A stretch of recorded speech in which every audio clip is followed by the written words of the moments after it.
What is up, everybody? What is up, everybody? We are back in the building. I know it's been a while since I've given you a live stream, but I've been super busy. But I'm just letting you know, get prepared for a lot of content coming in the future. I've made a commitment. I've opened up my schedule, and you guys are about to start getting a lot more videos. The recent Charlie Kirk stuff really just made me understand how necessary the voices of people like me are in this social media space. I got literally dozens of emails, dozens of messages, probably hundreds of messages on my inbox in my inboxes on social media, and people were like, "Dude, we need you to keep going. We need you to keep going. I'm a 30-year-old white guy, man. I'm a fan of yours. We need you to keep going. We can't let these people win. The truth has to be shared proudly, fearlessly. Fearlessly. Did I say that right? And it really gave me some idea, or gave me some scope on, just on the impact I'm having. But before we get into the 3 lies that No Jumper host Lush and thousands of people around the country continue to push and tell, Viral Way podcast, there are 3 lies that these people who, man, you want to respect them, but they're so dishonest, it really makes you question like motives. 3 lies that these people continue to tell about Charlie Kirk. Before we get into that, we need to talk about what many are calling an upset, but I don't even understand how it was an upset when anyone who knows anything about boxing knew, that this was coming. Bud Crawford, Terrance Crawford, whooped Canelo Alvarez's ass last night. Guys, I'm telling you, when I say Bud put belt to ass on this dude, and it wasn't even close, that would be the understatement of the year. Terrance Crawford kicked Canelo Alvarez's booty last night. And while I'm not surprised, people are like, yo, this was an upset. We didn't think Canelo would lose. Dude, you knew Canelo didn't have a chance. Anybody who even loosely follows Canelo Alvarez knows that this guy can't fight people who can actually move. He wants people who stand in front of him, never move their head off the line, and most importantly, don't move their feet at all. That's what he wants. He got destroyed. He got embarrassed. He was outclassed by Terrance Crawford. And I'm really tired of, obviously superior fighters like Bud Crawford having to play second fiddle to people like Canelo Alvarez, not based on skill, but based on hype. Hype. Floyd Mayweather showed everybody in the world who Canelo Alvarez was years ago. Exposed him. The guy didn't even land a punch on Floyd. But the media machine, La Raza, they love to promote people who are terrible and lie and make it seem like these people are good. They continue to drive this point home about this guy being so amazing. And Floyd Mayweather exposed him, and they just brushed that to the side, kind of like Filipino people do with Manny Pacquiao. And they say, oh, no, but he's a really good fighter. I didn't see any good fights. I saw Canelo fight a bunch of dudes who got old and didn't have the movement that they once did. And then he just walks them down, throws horrible punches, but they're power punches. And then he beats them with everybody saying, Canelo controlled the ring. Canelo dominated the fight with positioning. Canelo hit the guy so hard he had to just cover up. It's always something that has nothing to do with actually boxing. And Crawford put belt to ass on this dude. And I'm telling you, I don't want to hear it anymore. With these paper champions, with these people who are only great because the people within their racial group look at these people as some type of savior. I want to talk about X's and O's, straight up meritocracy, and ability.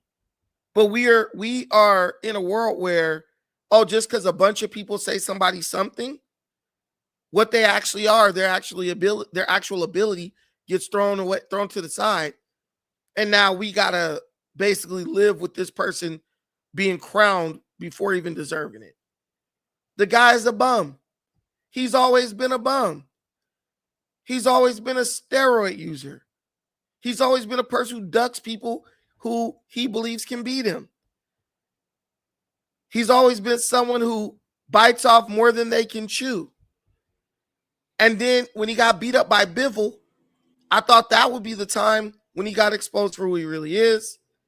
But people kept pushing this lie.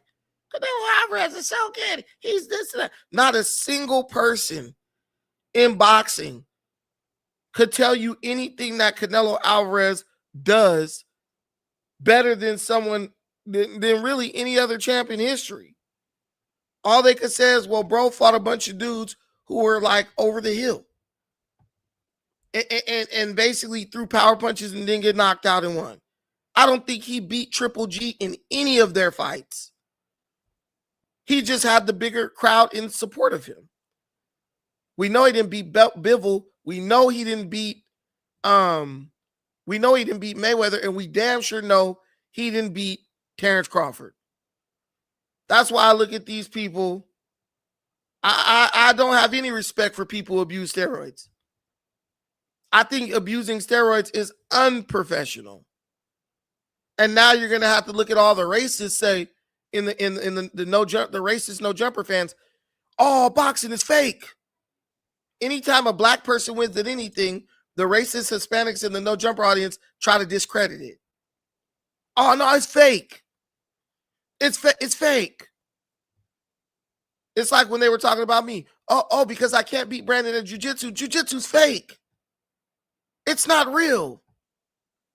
Imagine living this type of existence where you have to discredit anything you can't do. Oh, I can't beat this person in basketball, so basketball is rigged. It's not rigged. You suck. And you'll never be good at anything. So you're saying it's rigged because 48 laws of power. If you can't do something or you can't gain something, devalue it.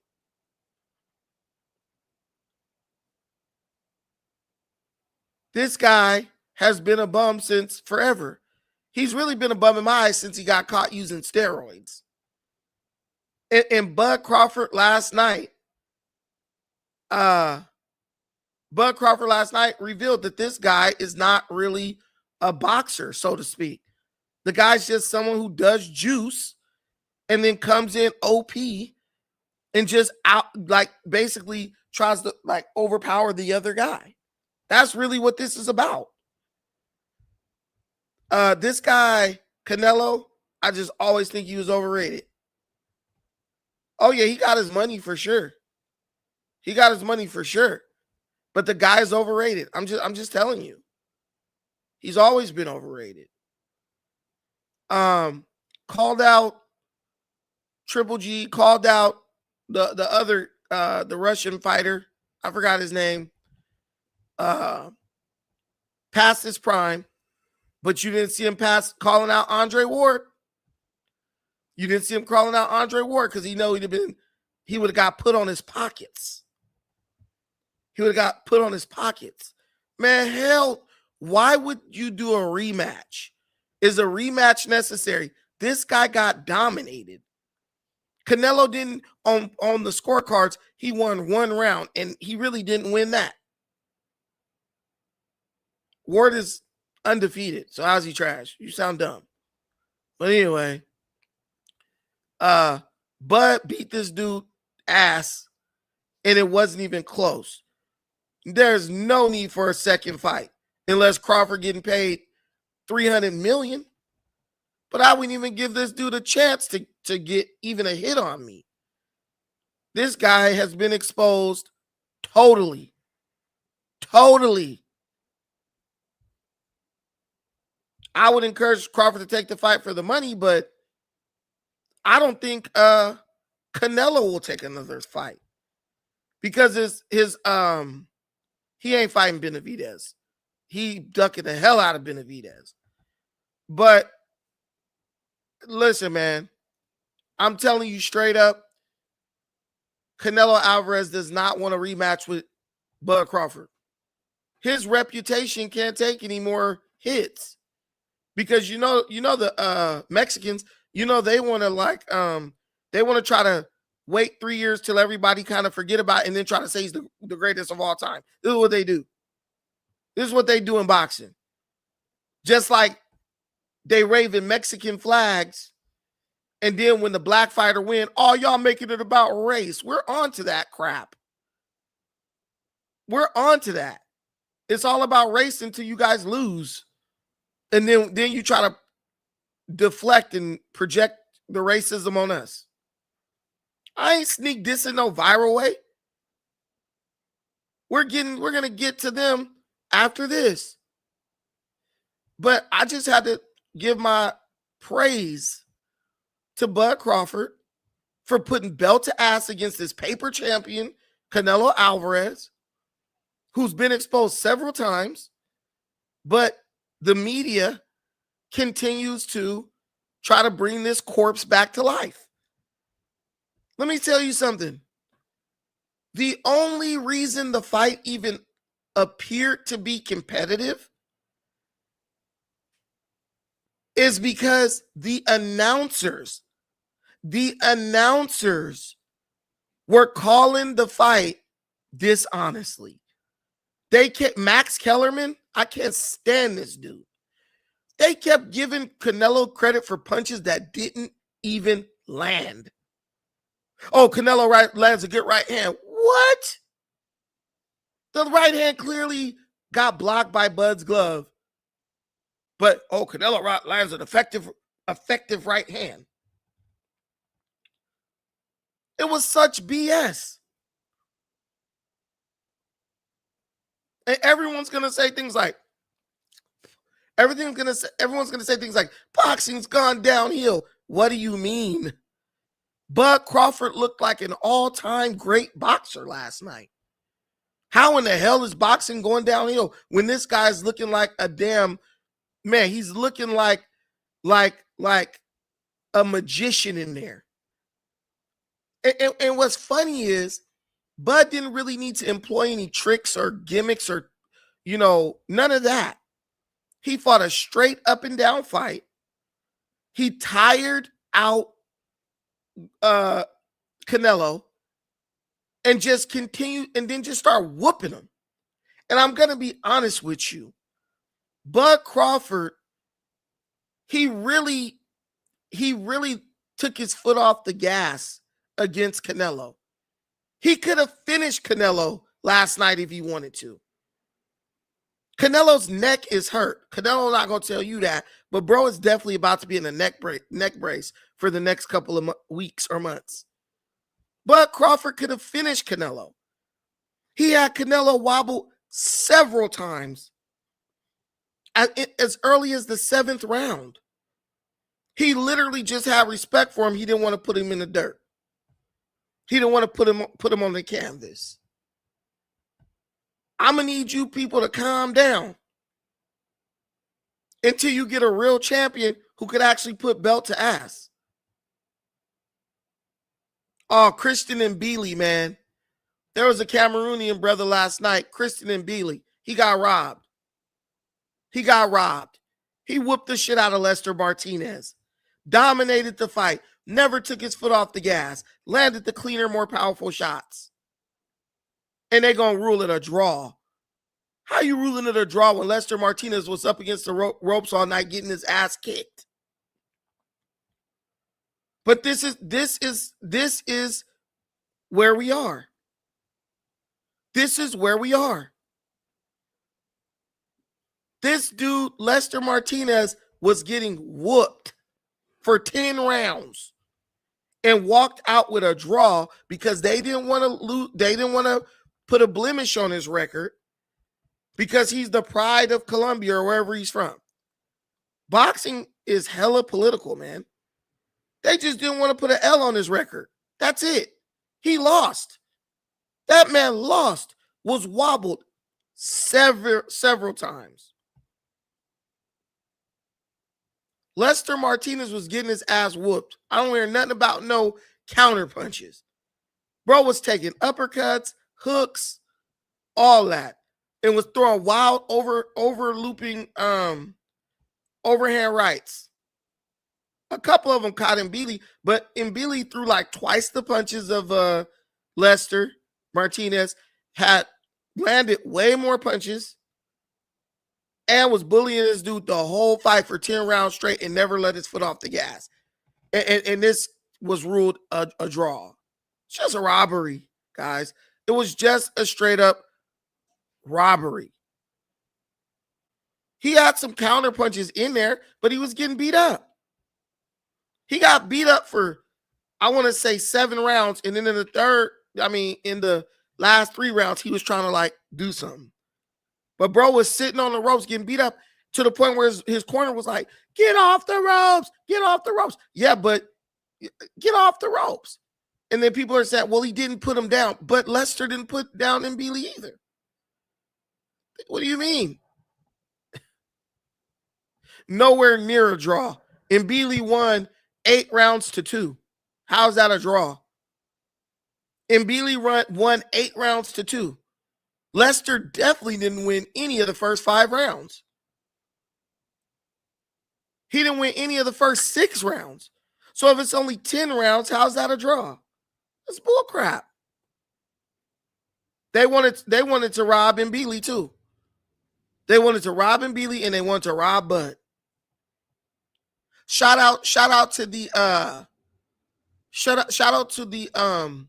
referee in the Crawford Canelo fight because he made him keep the gloves up. Because I saw Canelo, he was trying to throw a low blow on Bud. But the ref was like, nah, get him up, get him up, get him up. Get him up. I saw the low blow, bro. I was trying to, and then I'm gonna tell you what's funny. You know when I knew Canelo lost the fight and he gave up because he's a quitter. I knew Canelo lost the fight when he tried to headbutt Bud. This guy literally gave up because he's a quitter. I knew Canelo lost the fight when he tried to headbutt. I was just checking the sound, but he tried to headbutt Bud Crawford, and he tried to cut him in the hopes that they would stop the fight. I don't know if y'all noticed that. Start talking to the show. What are you talking about? This is about the show. Terrance Crawford destroyed. I don't know what you mean by this. Let's pop. But you could explain it while I put my Cash App and PayPal link in the comments. Yeah. When he did that, when they start fighting dirty, man, that was an intentional headbutt. Please stop lying. These people lie, man. I know what a damn intentional headbutt looks like. It was intentional.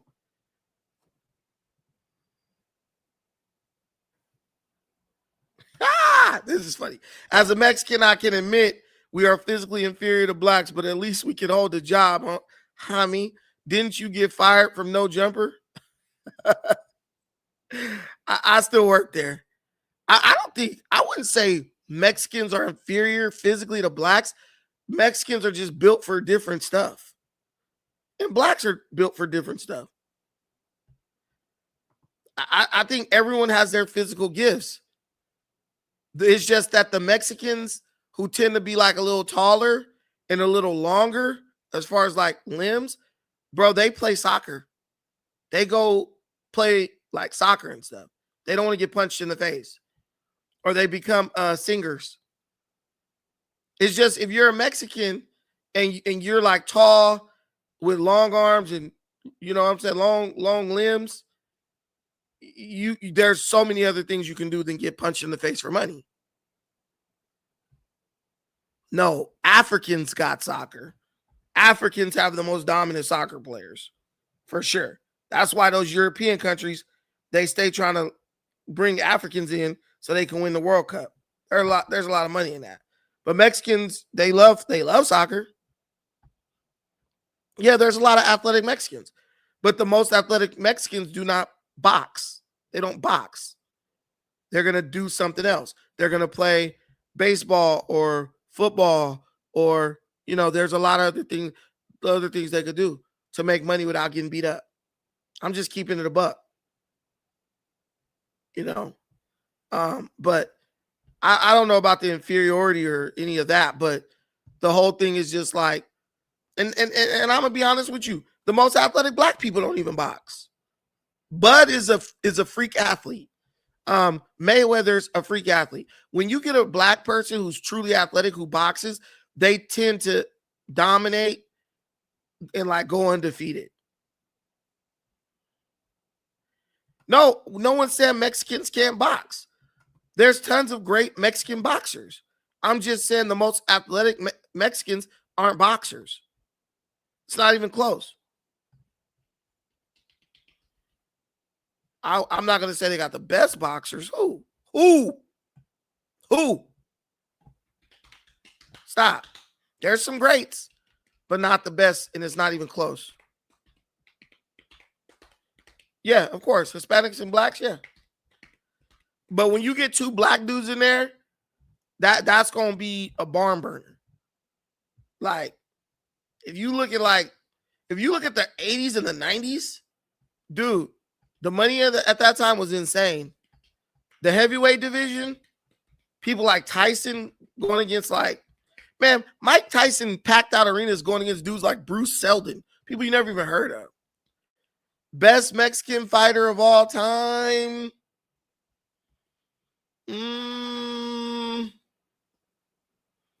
Best Mexican fighter of all time. That's a good one. I would have to go with Julio Cesar Chavez. That guy put in a lot of work. I would say he's the best just off of workload. It ain't no Oscar De La Hoya. Stop. Hell no. No. Oscar De La Hoya, he's not the best of all time. It's Julio Cesar Chavez, man.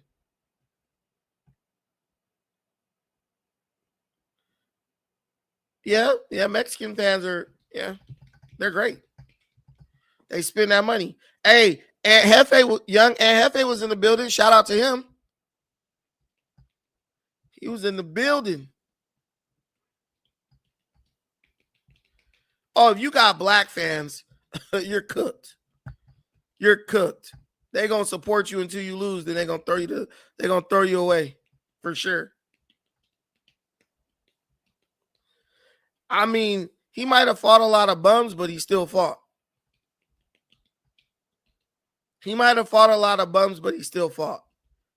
I'm just telling you that this dude right here, Canelo, is not the best Mexican fighter and it's not even close. No, I didn't. No, Warlord Atlantic. Wait.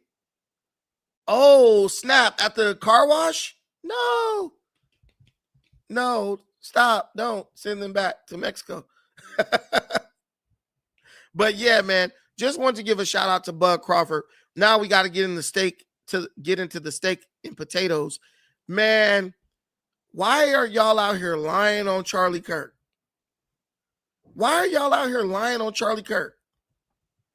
I really don't understand why there needs to be lies told about Charlie Kirk. If you didn't like him, if you didn't like his political opinion, just say that.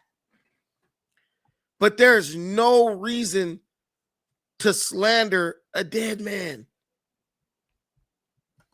who's not here to defend himself, or like Charlie Kirk would do, call you out and then cook you in a debate. Why are y'all lying on this man?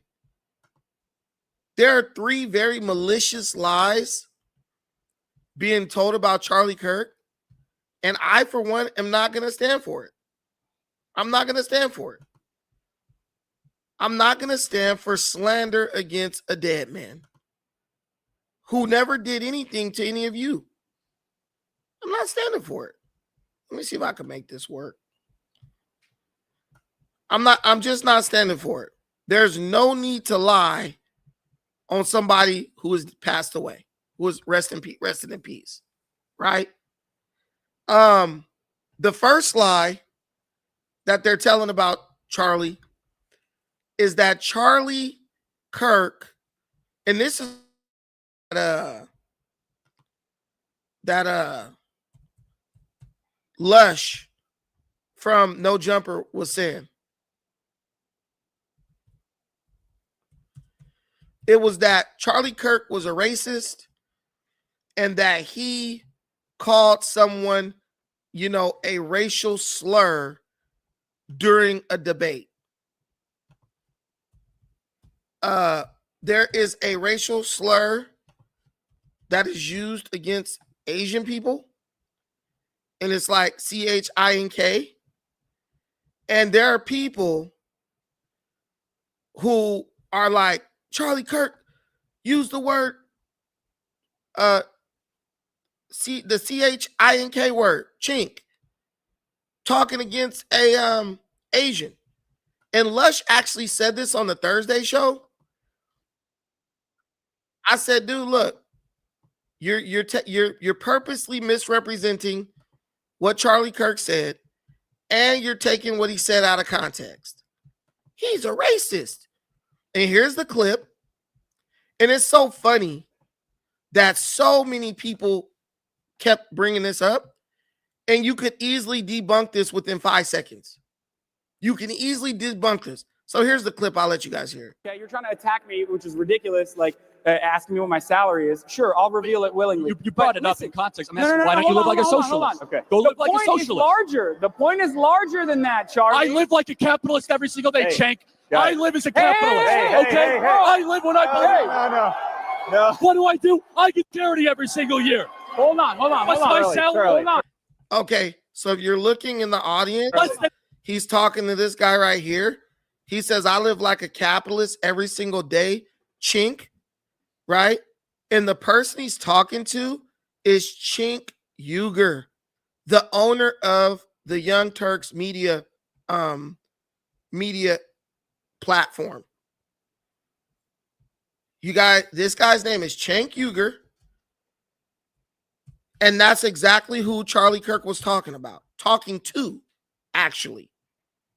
Now, why on earth would a bunch of people maliciously lie, claiming that Charlie Kirk used some type of racial slur against this towards an Asian person, when it is clearly evident that Charlie Kirk was talking to this guy named Cenk Uygur during this conference. And Cenk is a funny dude. He's a cool dude. He's a fake bleeding heart liberal, but he's a cool guy. I mean, I kind of he makes me laugh. Let's say that. But this is him right here. This is him right here.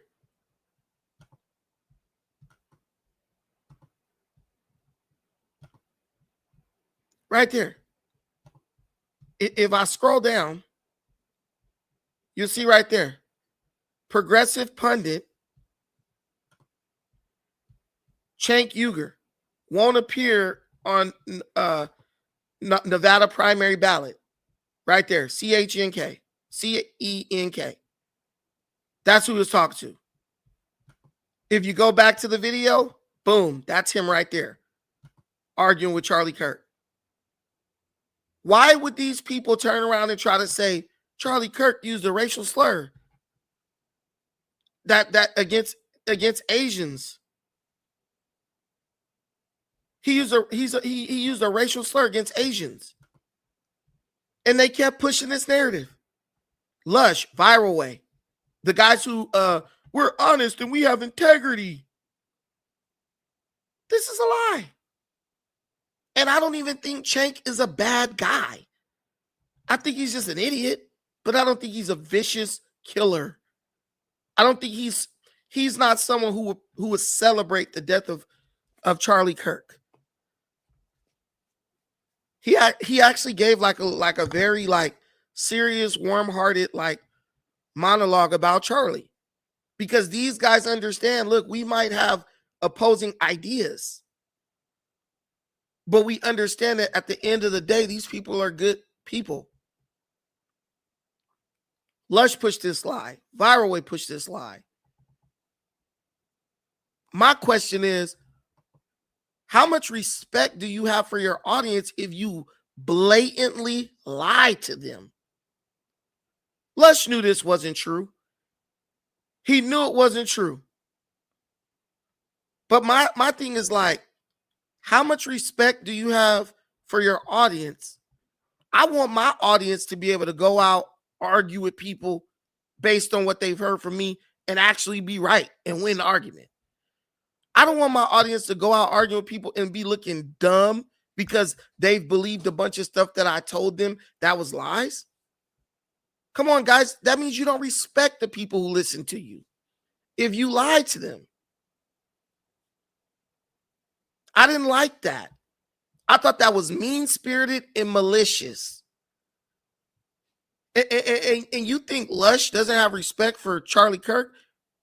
If he ain't got respect for Charlie Kirk, how much respect do you think he has for you? Lying to you. For no reason. It's not necessary to lie.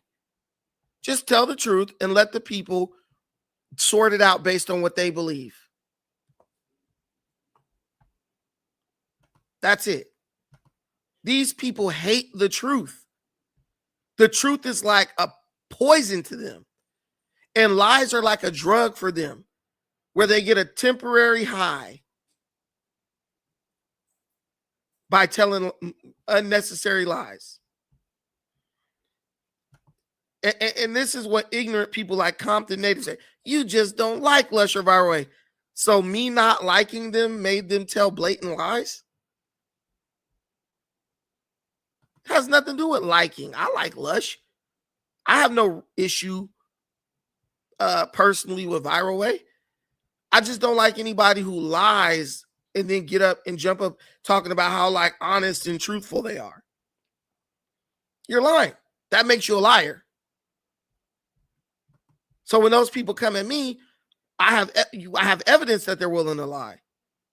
So what makes anyone think that they wouldn't lie on me? There's evidence that they will lie.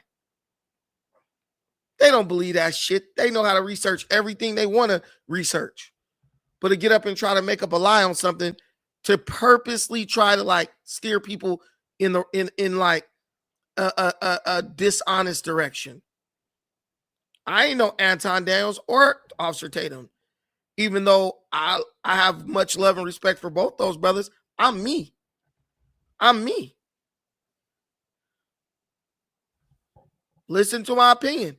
And everything I say, you better go fact check it. Everything I say, you better go fact check it. I'm going to tell you to go fact check it. Don't just take my word for it. KP, they was going to help you if you got jumped. You laughing because you know that wasn't true. But it's not necessary to make up malicious lies about someone who's dead. It's actually disgusting to do that. It's actually very disgusting to do that. And they came out with this like 10 minutes after bro died. They couldn't wait to slander.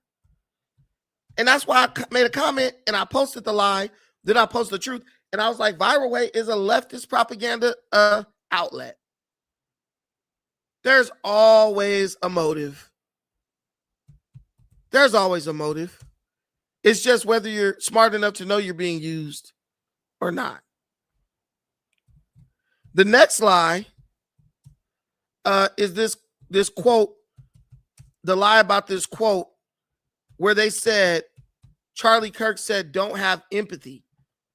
Charlie Kirk said, don't have empathy. So I'm not going to have empathy for him. Charlie Kirk never said, don't have empathy. He never said that. Can you tell me why all of you guys ran believing that? The man never even said that.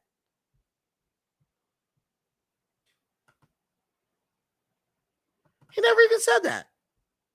But a bunch of people jumped on the bandwagon because they felt like that gave them an excuse for their hatred. That's real bad. When you're so hateful that you're looking for excuses to hate. Now let's talk about what Charlie Kirk really said. If you read the whole quote, if you actually listen to the quote, which I know you guys don't, most people don't, these people don't even listen to anything that's not just 1000% ignorant, right? And let me tell you, stay tuned, because the difference between me and the wimps that you guys listen to, the liars, I put the link in the comments and defend my statements in real time. These guys sit up in echo chambers surrounded by a bunch of yes men who won't agree, who too afraid to disagree with them because they want to be on the show next week and feel validated. So here's what Charlie Kirk actually said. He said, I can't stand the word empathy, actually. I think empathy is a made-up, new age term, and it does a lot of damage. I much prefer the word compassion, and I much prefer the word sympathy.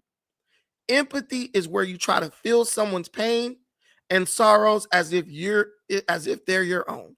Compassion allows for understanding. Compassion allows for understanding. And that's what I have for Charlie Kirk. I don't feel empathy for him because I don't know what it's like to get assassinated for my views. Not yet, at least. I don't know what it's like to, I don't know what it's like to lose a family member because people didn't like the things that they say. So I can't really truly have empathy for him. I'm not trying to sell Yoni Steam pots and hair wraps and waist beads. So I'm not up here lying. I'm an empath. But I do have compassion.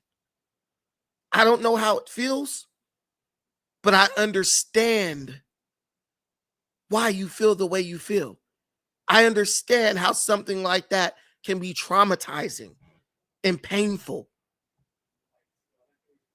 But why do we have to lie about what the man said? Only demonic people do things like that. Purposely lie and misrepresent someone who is dead. But they'll sit up and praise a damn gang member or a drug user and a drug dealer and a drug addict. Free the homie fast. Your homie's a rapist, bro. And you know it, but you still screaming, free the homie. Free him fast. I see people writing up free P4K, free this person. These people are ex-traffickers. And people are like, free him. But Charlie Kirk is a demon. He's the problem. Let's be real. You only hate Charlie Kirk because Charlie Kirk highlights things that you're unwilling to change to make your community a safer place.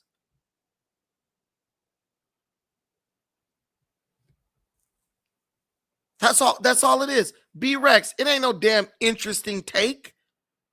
This is common sense. You don't sit up and bash someone who's dead and lie on them to try to posthumously turn them into a bad person. Charlie Kirk was a racist, please. The gang members in your community gunning people down that look like them are more racist than Charlie Kirk.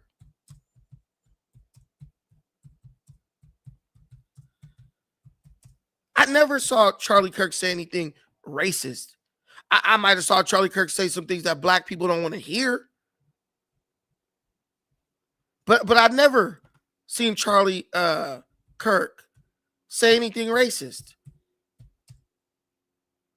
But we know with African Americans, if you say something we don't like, the only defense mechanism we got is to call you a racist. Because we ain't going to do nothing else. People was out here talking about, yeah, I'm just glad the killer wasn't black. What you mean? Nobody thought the killer was black. Black people don't kill nobody over no political views. They ain't going to kill no white man over that. They'll kill somebody who looked like them, like we killed Malcolm X. And we only did that because we was later on going to be able to blame it on the white man. Let's be real. Let's be real. We only kill people who look like us. We don't have a boss to kill someone of another group unless we trying to rob them for some money. He said a bad quote about black women. No, he didn't. Just a straight up lie. Just a straight up malicious lie for no reason.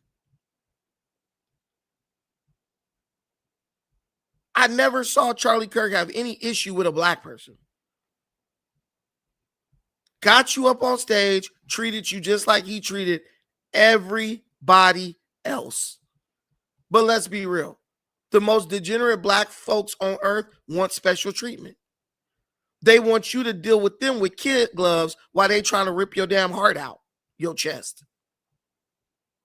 I'm going to come at you viciously, but you need to be, I'm going to come at you viciously, but you need to come at me gently. It's like a woman slap you across the face. You slap her ass back. I'm a female. Yeah. And I was going to treat you like a female until you slapped me across my damn face. They were mad at this man because they could not beat him in the debate. They were mad at this man because he pulled a lot of young people. He pulled a lot of young people over to the right side of the aisle.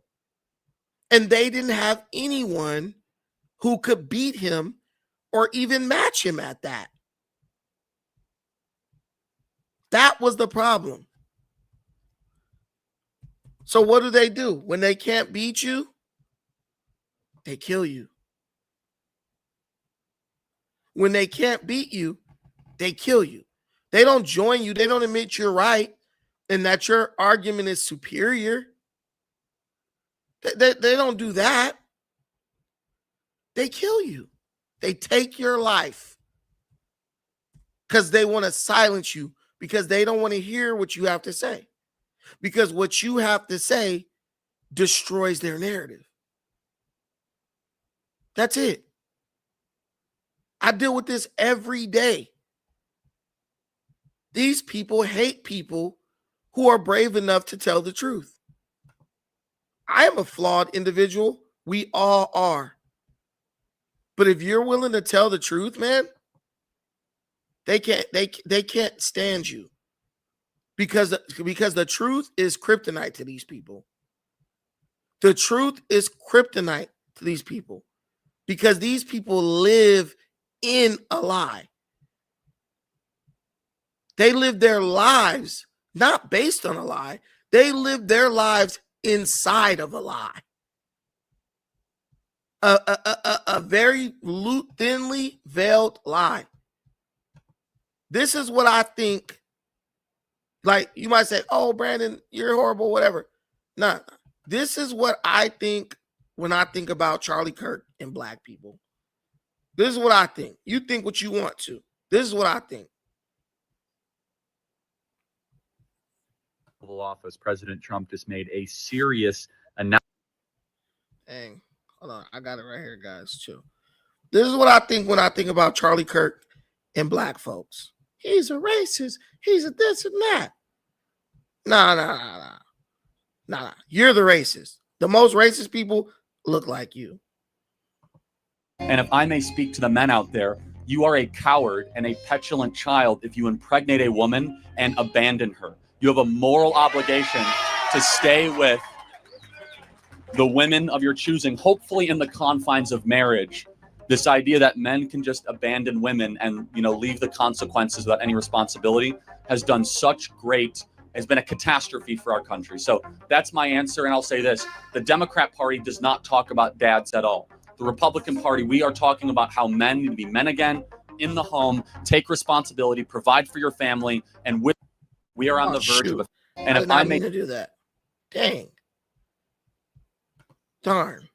I did not mean to do that. Speak to the men out there. You are a coward and a petulant child if you impregnate a woman and abandon her. You have a moral obligation to stay with the women of your choosing, hopefully in the confines of marriage.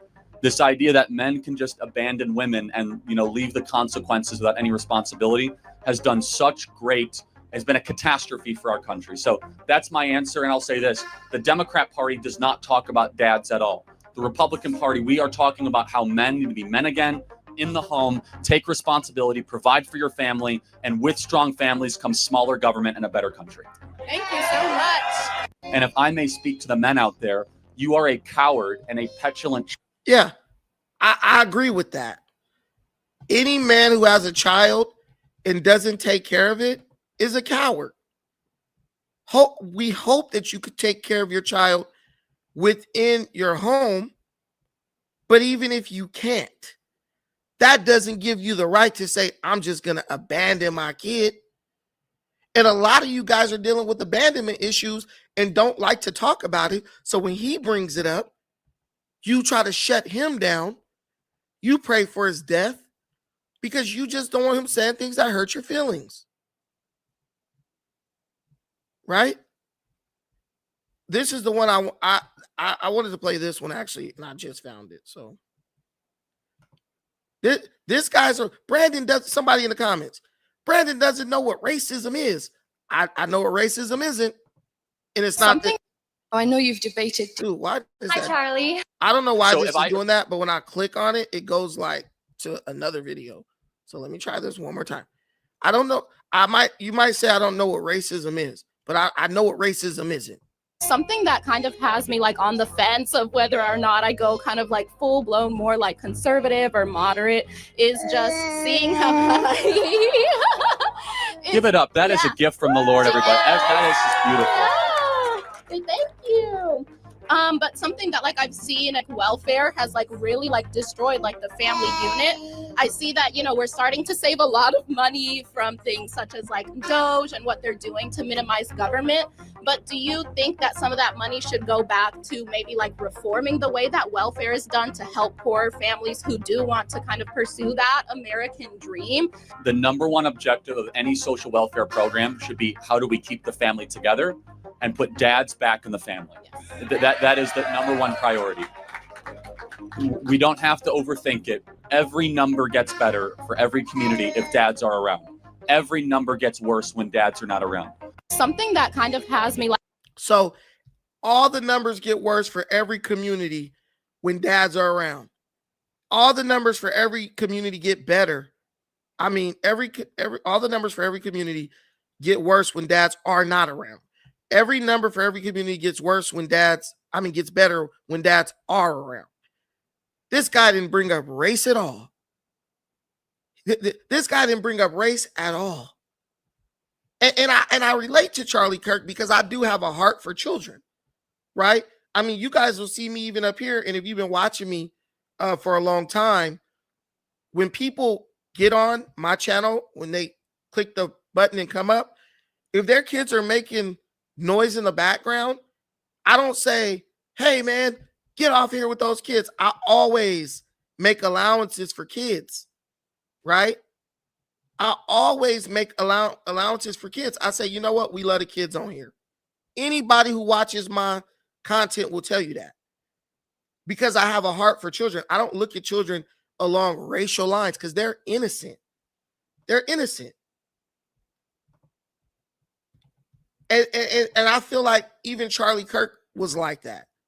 You know, he just had a soft spot for kids, probably because he has kids, right? Right? Look at this. You're disgusting, man. I'm out. Leave, bitch. But anyway, yeah. He didn't look at that kid, oh, that disgusting monkey. He didn't do any of that. He just was like, this is a beautiful blessing from God. He was a religious guy. He was a religious guy. And you want me to tell you something? The more anti-religious Black people have become, right? The more vicious and heartless we've become. People be like, oh, we don't need religion, man. Some people do need religion. Because some people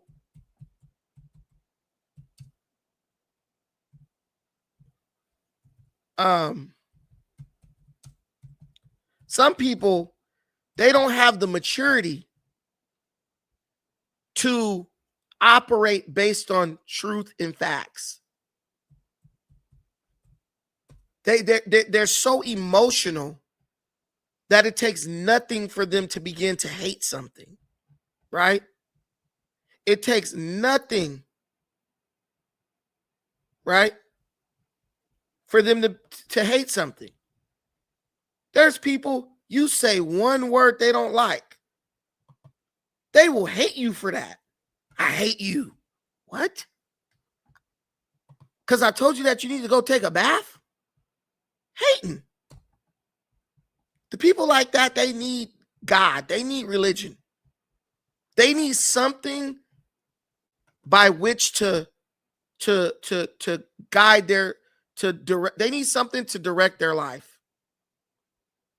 They need something to direct their life because they are incapable of directing it themselves. That's why I will never speak against religious people. I look at them, I say, you know what? They're there because they need that. They need that. Because if they didn't have that, they would probably be out here going crazy. They'd probably be out here robbing and stealing and killing. They need that. Let them have what they need.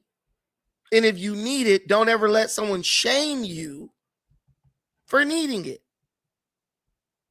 Have you noticed the rise, right, in like people seeking mental health treatment? Have you noticed how many people, oh, I need to go see a psychologist, a counselor, and a therapist?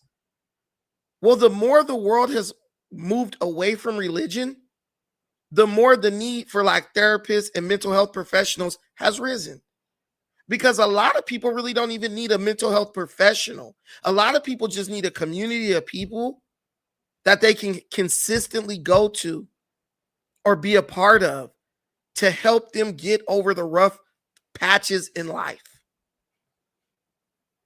And it makes a lot of sense because when you was going to the church, you could go talk to the pastor for free.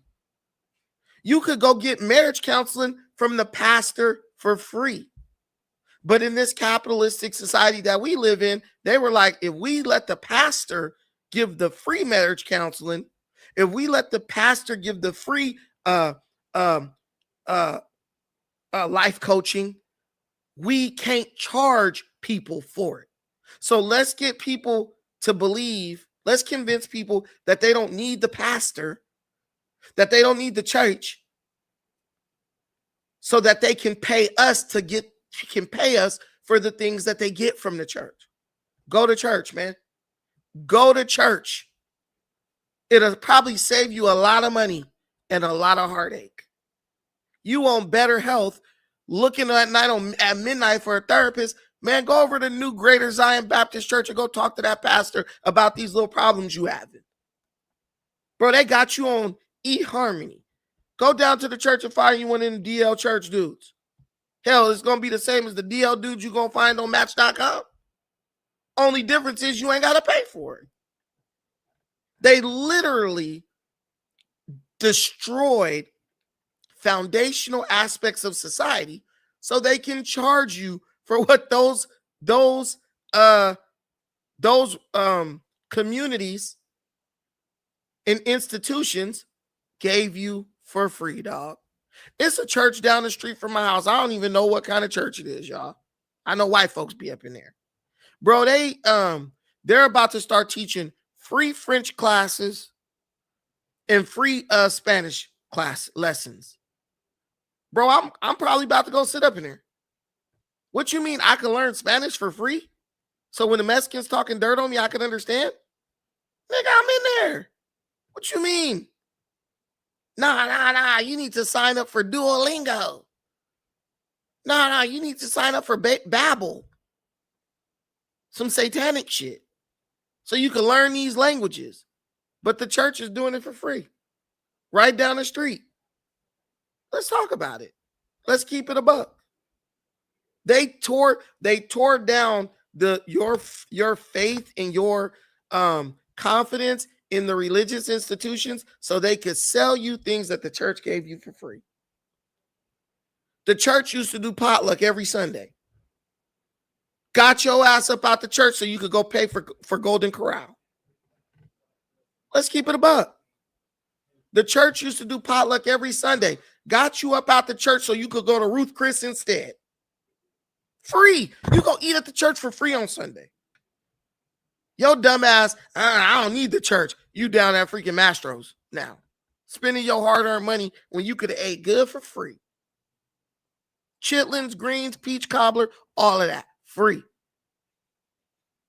Of course they wanted to rip you away from the church so you can go down to Cheesecake Factory and spend $300. You might not go to church, but you're getting a little bit of something of a sermon today. Be wise. That's the biggest theme in the Bible, wisdom. Maybe that's why they don't want you to read it. I don't need that religious mess. It's nothing but lie. Listen, man, everything in the Bible ain't religious. As a matter of fact, when the Bible was written, most of these religions didn't even exist. Well, when the concepts and principles that we find in the Bible were first communicated, most of these religions did not exist.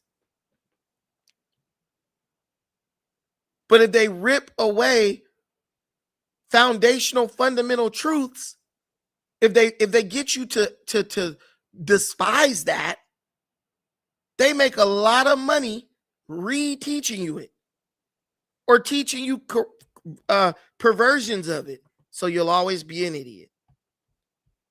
But I was saying, I have a heart for children. And that's one of the things I connected with in Charlie Kirk.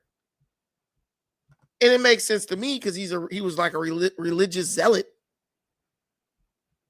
But if you had read the Bible, like I did, you'll see that even Jesus had a heart for children. If you go to Mark the 9th chapter right here, and this is talking about Jesus, it says, and he sat down and called the 12, and he said to them, if anyone would be first, he must be last of all and servant of all. And he took a child, and he put him in the midst of them. And taking him in his arms, he said to them, whoever receives one such child in my name receives me. And whoever receives me receives not me, but him who sent me. See, he was always acknowledging children and encouraging people to kind of have like a certain innocence that was childlike. There's another scripture where they tried to keep the children away from Jesus, like, don't bug him. And he said, no, let the children through. One such as these will be favored in God's kingdom. There's a certain level of innocence in children that I think we will all benefit from trying to embody. That's why I always have a moment for a kid. I was in this store the other day getting some red snapper. And it was a little Mexican boy. He walked in, a little 2 or 3 year old kid, and he was with his dad. And as I'm walking out, He said, bye. And I turned around and I said, bye. Have a good day. And he's like smiling. He's super happy. I would never ignore a child when they speak to me. I would never, and you should never ignore a child when they speak to you. Because that interaction that you had with that child could shape their whole life. So that is one of the things I really admired about Kirk. He's a racist. No, he wasn't. He just said things that you didn't like. He just didn't back down, and he wasn't intimidated by you. I didn't call ICE on anybody. I don't call ICE on anybody. Technically he's a citizen if he was born here. I don't know about his daddy. But if you always pay attention to children, it does a lot to keep your humanity intact. Right? No one feels bad about not feeling bad. Hey, and I don't think anyone's asking anyone to feel bad about Charlie Kirk. I think people are just saying, where you're slandering this dude, lying on this dude and stuff, it's just really not racist. Now, the last lie that people are telling before we open up the lines, and let me get the link in the comments. The last lie was that this dude, Charlie, the guy who killed Charlie Kirk, was not a far left radical. And many, many times I said this guy was probably a leftist. He probably was a far left radical. No, he wasn't. Bro, Adam 22 was arguing with me in the inbox talking about the guy wasn't a far left radical extremist. He was just a regular guy. First and foremost, someone who gets a gun, climbs on a building, and shoots somebody in the neck is not a regular guy. I watch YouTube videos with American snipers from the military. They kill people. They snipe people for a living. They're not regular dudes by any stretch of the imagination. They're not regular guys. So to say that someone who killed somebody over their opinion was just a regular guy and he just got up there and killed somebody is stupid. And even Adam trying to argue that with me in the inbox shows you that he's really just a liberal cuck. And he has a lot of political opinions, but he's just not man enough to argue about them on the camera because he knows he'll get straight dragged. Just like Josh got dragged. He learned from watching me drag Josh, so he knows he better stay in line with the political stuff. But this was Viral Way. Viral Way. They black. Viral Way was trying to push this narrative that this dude was just a regular dude. It was like 6 hours after it happened. And Viral Way's like, see, he wasn't a far left extremist. I said, dude, what is these dudes' angle? What is the angle here? Right? I said, what the heck is this mess? He wasn't a radical. He was. And he was an extremist. And there's nothing wrong with saying that. That's what he was. But to sit up and try to argue that he wasn't, nah, man, this guy was totally normal. What? People who do things like that are not normal. I'm sorry to say that. But this was the narrative that these people kept trying to push. And I start wondering, why are all these people trying to convince us that this guy was just normal? First, they try to say, oh, he was a conservative. They keep trying to convince you that the dude is conservative because they're trying to draw attention away from the fact that these left-wing leaning people are becoming radicalized. When you spend too long in living inside the cocoon of cognitive dissonance, it eventually drives you crazy. You cannot live in an unhealthy mental state for a long time without eventually going crazy. That's just the way it is. That's the way the mind works. You cannot operate with a self-imposed chemical balance without those imbalances eventually becoming permanent. And I want to show you this right here because this was from your favorite Viral Way. I want to show you the lies. The lies. Why do they tell them? Why did they tell these lies? They don't even have a dog in this fight, but they lying. That's my thing. You don't even got a dog in the fight, but you out here lying. Like you getting paid to do it or something. That's when you know somebody. I don't really know what to say about that. But what I know is, dang, how do I go back? Let's see. Hold on. Like I always wonder, like, why do people make up lies? Like, what are they gaining from that? That'd be my biggest question. What are they gaining from that? But they must be gaining something, or else they wouldn't be telling the lies. All right, here we go. I got it. Okay. Here's the 2 lies they told. Okay.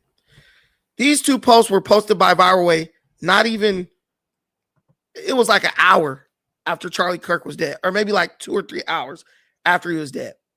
So this was the first post on the right-hand side. They posted this.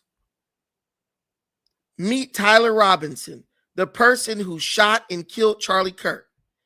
He wasn't a trans, he wasn't an immigrant, and he wasn't a radical leftist. Now here's the 2 lies they told. You're right, he wasn't a trans, but he was dating a transgender, living in an apartment in a romantic relationship with a transgender person. He carved pro-trans messaging into the bullets. So I would call that a lie. Then they said he wasn't a radical leftist. Bro, you are on a building shooting people, carving pro-trans messaging into a bullet casing, bro. Something is wrong with you. Something was wrong with you. Now, here was the next one. He said, this is Viral Way again. He donated money to Donald Trump and even dressed up as Trump for Halloween. There is no proof that this guy ever donated money to Donald Trump. That was a lie. Then he said that the guy dressed up as Donald Trump for Halloween. This guy wore a costume on Halloween that was mocking Donald Trump, that made it appear like he was riding on Donald Trump's shoulders, mocking the president. He hated Donald Trump. Even his family said that he was like anti-Trump and was getting increasingly political and radicalized in the months leading up to the shooting. And it makes sense. You laying up with a man every night, sleeping with a transgender, what they care about is going to become things you care about. And when you hear, Trump or anybody else, Charlie Kirk, speak out against that stuff, you feel like that person is attacking your lifestyle, right? Their opinion on it comes off as if they're attacking your lifestyle. Let's be real. So I get it. I understand it. But when you act on this in a violent way, you have become radicalized. I put this message. I said, this is clearly an anti-Trump Halloween costume. Why deceive your audience into thinking this guy wore a costume in support of Trump? Oh, and I'm still looking for the donation records. Blatant lies. They didn't even have enough time for the facts to come out, but they're jumping up lying. And they'll tell you, we don't care. We don't have a dog in the fight. You're a liar. You're a left-wing propagandist. You do. You have an opinion and you have something. You have a side that you want to win. Only difference is you're not man enough to admit it. And if you're Adam 22 and Lush, you guys aren't man enough to debate about it honestly, because you know you'll get cooked. So you waste your time trying to tear me down because you hate the truth. You hate facts. So let's make it about everything but the truth and facts. I don't know, the right wants you gone like everyone else. That's such a dumb statement. The right wants your vote. They don't want you gone. The left, they say they want your vote, but they want you to kill all your kids with an abortion. So I don't understand how the left is so loving and caring when they want you to disintegrate your legacy. Like, the one thing about the left side of the aisle is if they get their way, they won't even have any supporters that are Americans. They might have a bunch of immigrants that they let come in the country to support them. But the Democrat Party is they are openly advocating for Americans to kill their children. So what do you think they want? Who loves you and care about you and be like, yeah, but you should abort your kids? All of them. That's so stupid. Why would you tell your base to get? Wouldn't you be encouraging your base to have kids so you can have more people who support you in the future? They literally are trying to replace you with immigrants. Illegal. Hey, Brandon. Go ahead. Brandon, I want to actually add to another lie. I don't know if this was, I didn't finish the No Jumper episode, but the most recent No Jumper episode that you were on, you guys got on the topic of Charlie Kirk. And I forget who said it, but somebody they showed a video of Kirk saying like chink or fucking chink. Turns I've already out, addressed that. got it. Okay. Just wanted to make I sure. showed the video and everything. Good. I'm glad you cleared that up. Oh yeah, for sure. And Lesh got up there and told that lie. He actually looked that up in real time and played just the clip. But understand, people are in echo chambers that give them only part of the truth. That's it. Yeah, that's disgusting. Because like I didn't believe it. Like I was like there has to be some type of missing context there, and so I looked it up on my own. Like right after I saw that clip, I just stopped watching that episode, and I saw that I was like, dude, he's definitely not saying, the Asian racial slur. I mean, come on, guys. It just gets tired after a while when people just make up shit. And it's just like they're clearly just selling lies to promote. It means they don't have any an respect agenda. for people listening to them. They don't. That to me means you don't have respect for the people listening to you. Why would I set my audience up to go out arguing based on something that's a lie that I told? How do you defeat this? Because it's like now we're getting into something that's much more like you can't change somebody's mind no matter how much facts or rationale you put in front of their face. They will continue to avoid it even if they see the truth. Like, how do you deprogram the minds of all these clearly mentally unstable people? I mean, dude, it's like, are we going to have to come up with a new type of society where these types of people are quarantined or ostracized out of normal working society? I mean, is it really going to come to some crazy shit like that? Is there going to have to be some type of period of violence? I mean, like, this shit is getting ridiculous, man. Well, what I'll tell you is, you don't argue or debate to convert them. What you have to understand is if you got about 5,000 people watching, there's at least 100 people in that group who are there because they really want to know the truth and the facts. There's this scripture in the Bible. Since it's Sunday, I love bringing up Bible scriptures on Sunday. You know what I'm saying? I don't know if you guys are religious. I'm not like super religious or anything, but I love using the Bible because it's such a good book for, like, there's a scripture in the Bible that says all scriptures are inspired by God and beneficial for teaching, reproving, and setting things straight. And I think this scripture embodies what I'm gonna say. So there's a scripture at Matthew 4, the 4th chapter, verse 19, and it's Jesus talking here. And I think what he says is so timely.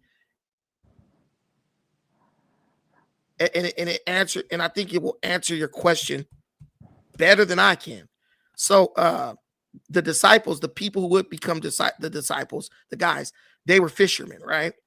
So Jesus is like rolling around in Galilee or something like that, and he's rolling by and he sees these guys, right? And he's here it goes right here, perfect, boom, boom, boom, boom, boom.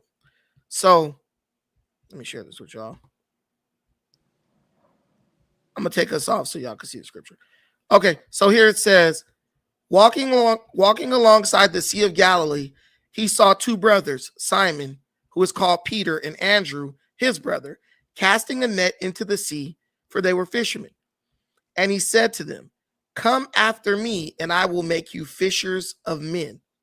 So when I debate people, I don't look to debate to convert the people I'm debating. I debate so that the people who are looking for the message that I am communicating, or they're just looking for truth and facts and someone who's going to just have a objective, unbiased opinion, those people can find me. So what I'm saying is kind of like bait, right? And if they bite the bait, they're going to get the hook, and I pull them out. But in this case, that's it's good. okay. That's very commendable and whatnot. But again, when we're talking people who are becoming radicalized, right? When you look at the masses, I'm sure you've seen all the videos of all the people that's he and ha and F his kids and all this type of crazy, this, that, and the third, and they need to do it again. I mean, Well, like those again, people, but those people we're are not talking, radicalized. Those people we're are not just talking cruel. words anymore. Like we But are those people- talking violence. But what you those have to people are not understand is, radicalized. I think Those you people made are it. just cruel. one second, Alan, I got you next. Listen, bro, nobody starts off as a radical. The radical was fished out too by someone who's out searching for people who have the potential to become radicalized. You choose what you're fishing for, right? You could say, I'm out here fishing for snapper. Or you could go somewhere else and say, I'm out here fishing for catfish, right? That's what people are doing. The people who are extremist radicals or who are leftist propagandists, they're fishing for people who they can radicalize in the name of their cause. People like me, I'm just a person who wants to just have conversations based on truth. I'm out here fishing for people who want to operate and live based on truth and facts. That's what Charlie Kirk was. He was just out here like, look, man, do you want to sit up wasting time having to call women men and men women? And do you want to have to do mental gymnastics to to sit in a room with people who agree with you or who say they're for your cause? Or do you want to be in an environment where you can operate based on facts and scientific evidence and not have to like basically operate in a shroud of cognitive dissonance? Everyone has had a conversation with a radical leftist or just a leftist. You know, after about 3 seconds, your head is throbbing and you're like, dude, I just want to like walk off on this person because this person is not living in reality. Yeah, right? it's impossible. And again, like I agree with everything you're saying, Brandon. I don't disagree with it whatsoever. But again, human beings are stupid, and eventually, disagreement turns into conflict. Conflict turns into violence. I mean, and you can see this echoed across the entire age of human history. And I see this as being no different. And I think we are dealing with a very deranged, out of touch group of people. And I mean, if you look at the last series of mass shooters, a large portion of them have been of a certain community. So, I mean, but there's no conflict where there's no competition, right? You're never gonna see. Let's use boxing. You're never gonna see Floyd Mayweather fight Mike Tyson. Why? Because everyone knows Mike Tyson will sleep Floyd Mayweather in a matter of seconds. There's no competition there, right? So if we continue to spread truth and They literally spread about to fight. spread my message, right? Spread our message. The evidence becomes so overwhelming, no one even takes this stuff seriously. They will never even take what they say seriously. And that's how you prevent the conflict. What creates the conflict is when the people with the true message stop paying attention to the people with the false message, and the number of people with the false message starts to grow. Right? Why are they growing? Why do you think that community is growing? This is my last explanation for you, and then I'm gonna move it to Alan. Listen, if I go out and knock on doors every day, right? Say I'm a Hebrew Israelite. I find a neighborhood and I go knock on people every day, spreading the Hebrew Israelite indoctrination shit. And the people who know what the Bible actually says and they know the truth never go knock on doors, never go talk to people, showing them the facts and the truth. In a matter of years, the number of people who become Hebrew Israelites in that area will greatly increase, right? And the number of people who are operating based on truth, it will either stay the same or it will decrease, right? Because it's all about who's putting in the work. Yo, daddy could be a heavyweight boxer. Okay, I'll give you an example. Floyd Mayweather and Roger Mayweather versus Floyd Mayweather and his daddy, right? Roger Mayweather was there training Floyd when Floyd daddy was in like prison, I think, or just was doped out. No, that's right. That's correct. His daddy is the more experienced fighter. He's the better fighter, had the most success. Roger Mayweather was a champion, world champion. Listen, man, his dad was a journeyman. Okay, his dad was a journeyman, but he was like a drug addict and stuff. But they all acknowledge that Floyd's dad was the more talented fighter out of everyone. But Roger just stayed on track. But what I'm saying is this: Floyd give credit for what he know to his daddy, to Roger rather, not his daddy. Why? Because Roger was present.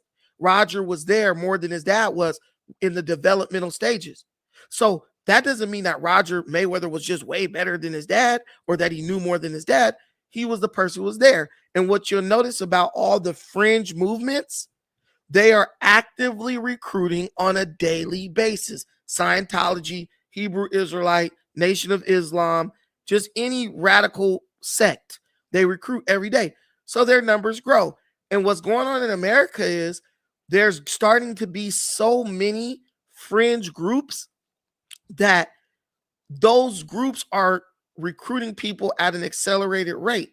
And it's not that any one of these groups will outnumber the people who have common sense, but all these groups combined, they are now threatening to drown out the voice of people who have common sense. And that's why America is heading in the direction it's heading in. The people with common sense just don't have any desire to kind of spread the message of common sense, because they're like, I'm working, I'm busy with my kids, all this stuff. And so now these people are being awakened and they're starting to push back. So the radicals are starting to get more desperate. That's why you see the assassination attempts, the assassinations and stuff like that. Go ahead, Alan.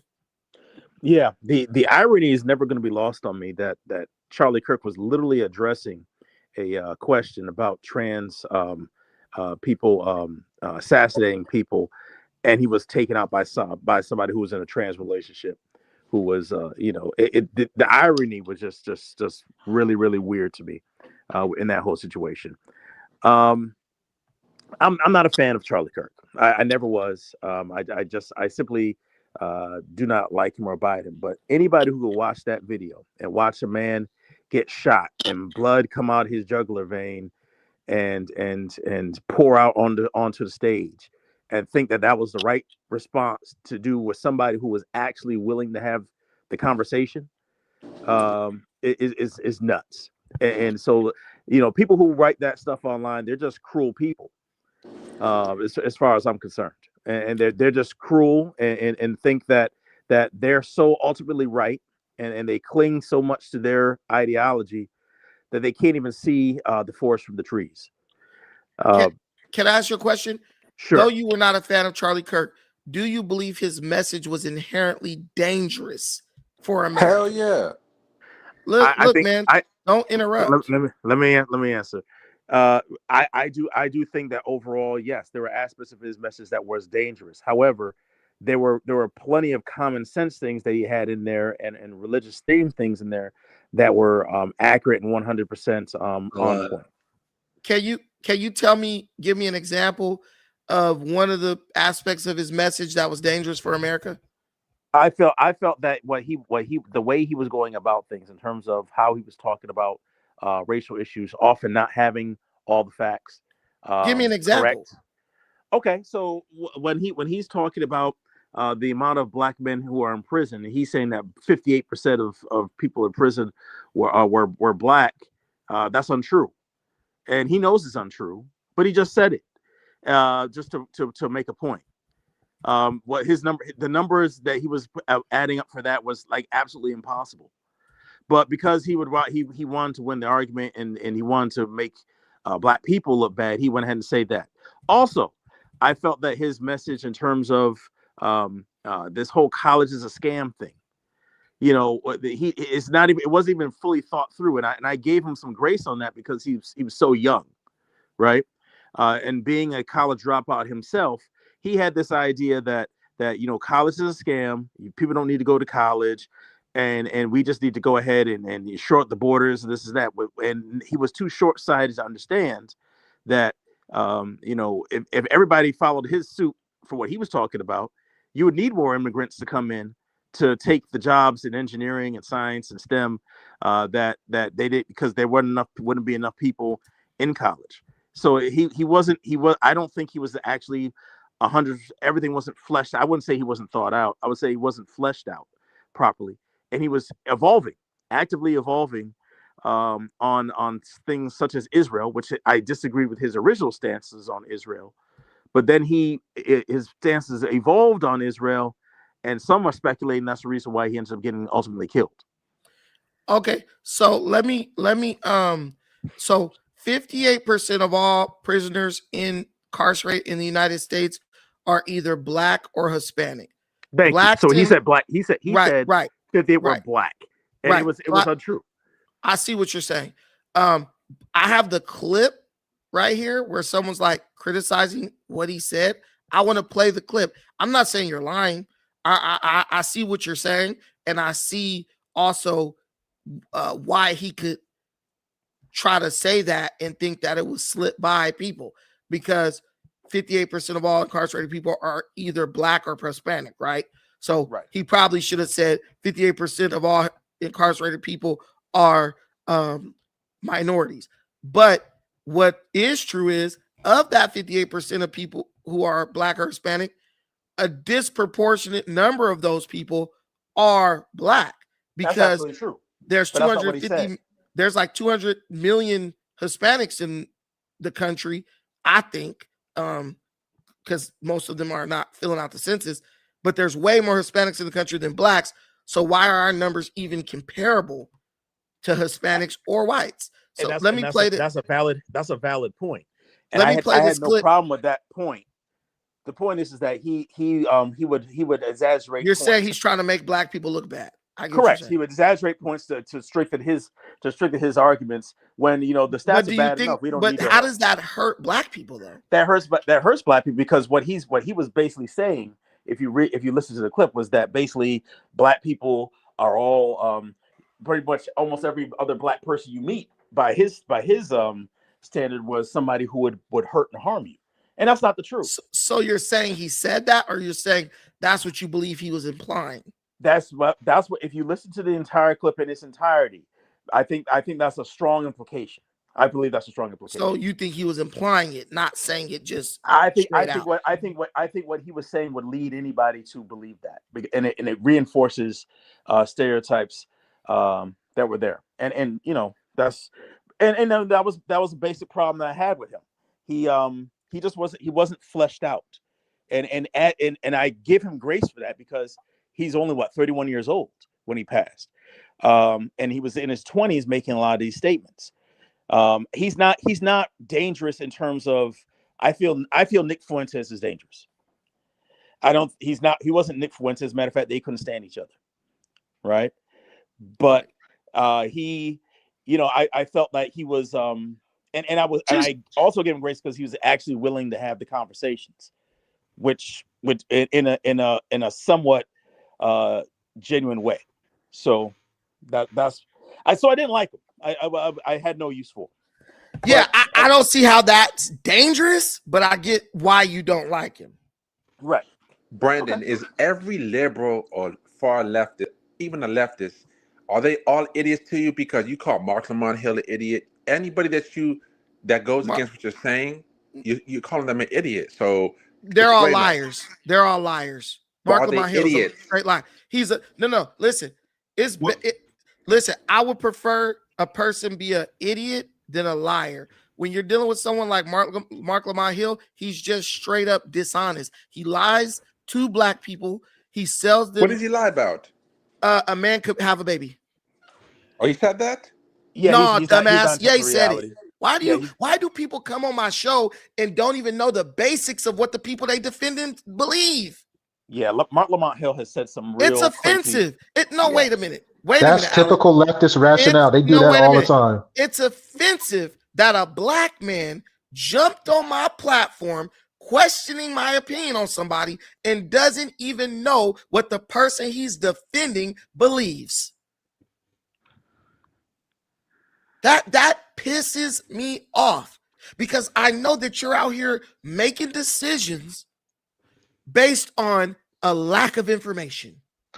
Brandon, they had this all over social media when this boy was talking about a man can have a baby. He really said that?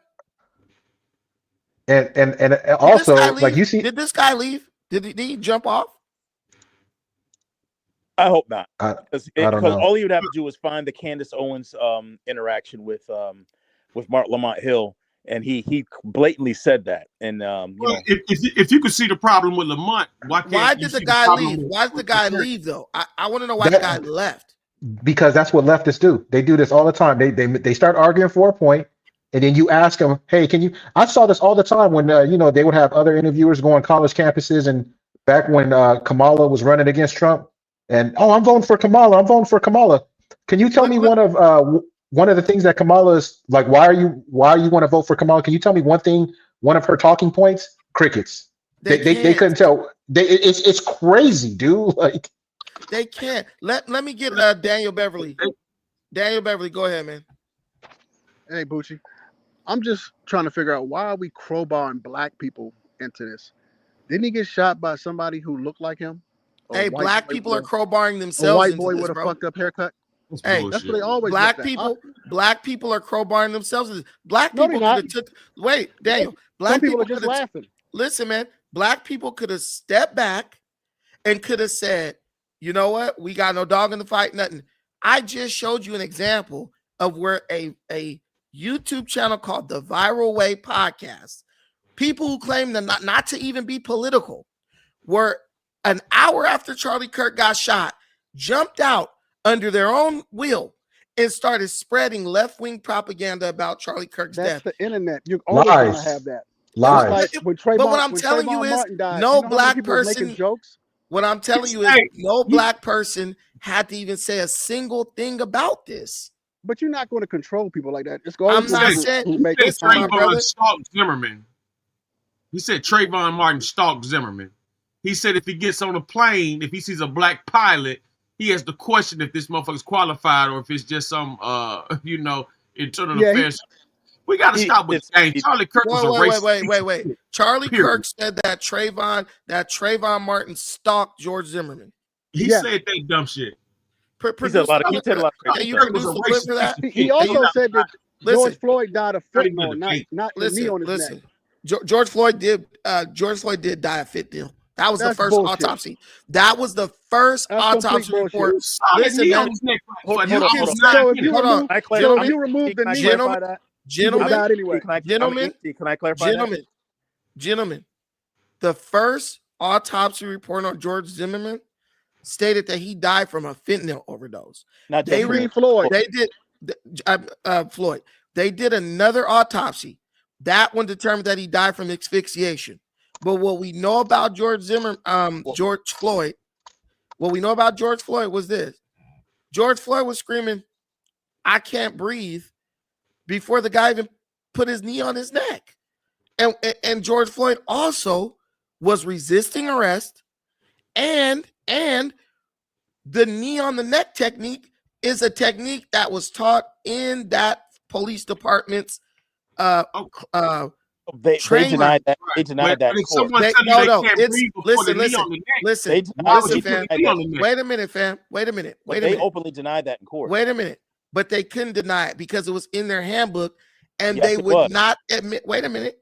They would not admit the handbook to be used as Correct. evidence in court that showed that Derek Chauvin had been trained to use that knee on neck technique Correct. against assailants by that police department. Well, So he was all in I'm jail. saying, He's in jail, so he must have been doing something incorrect. so the argument, Clearly. listen, fam, listen.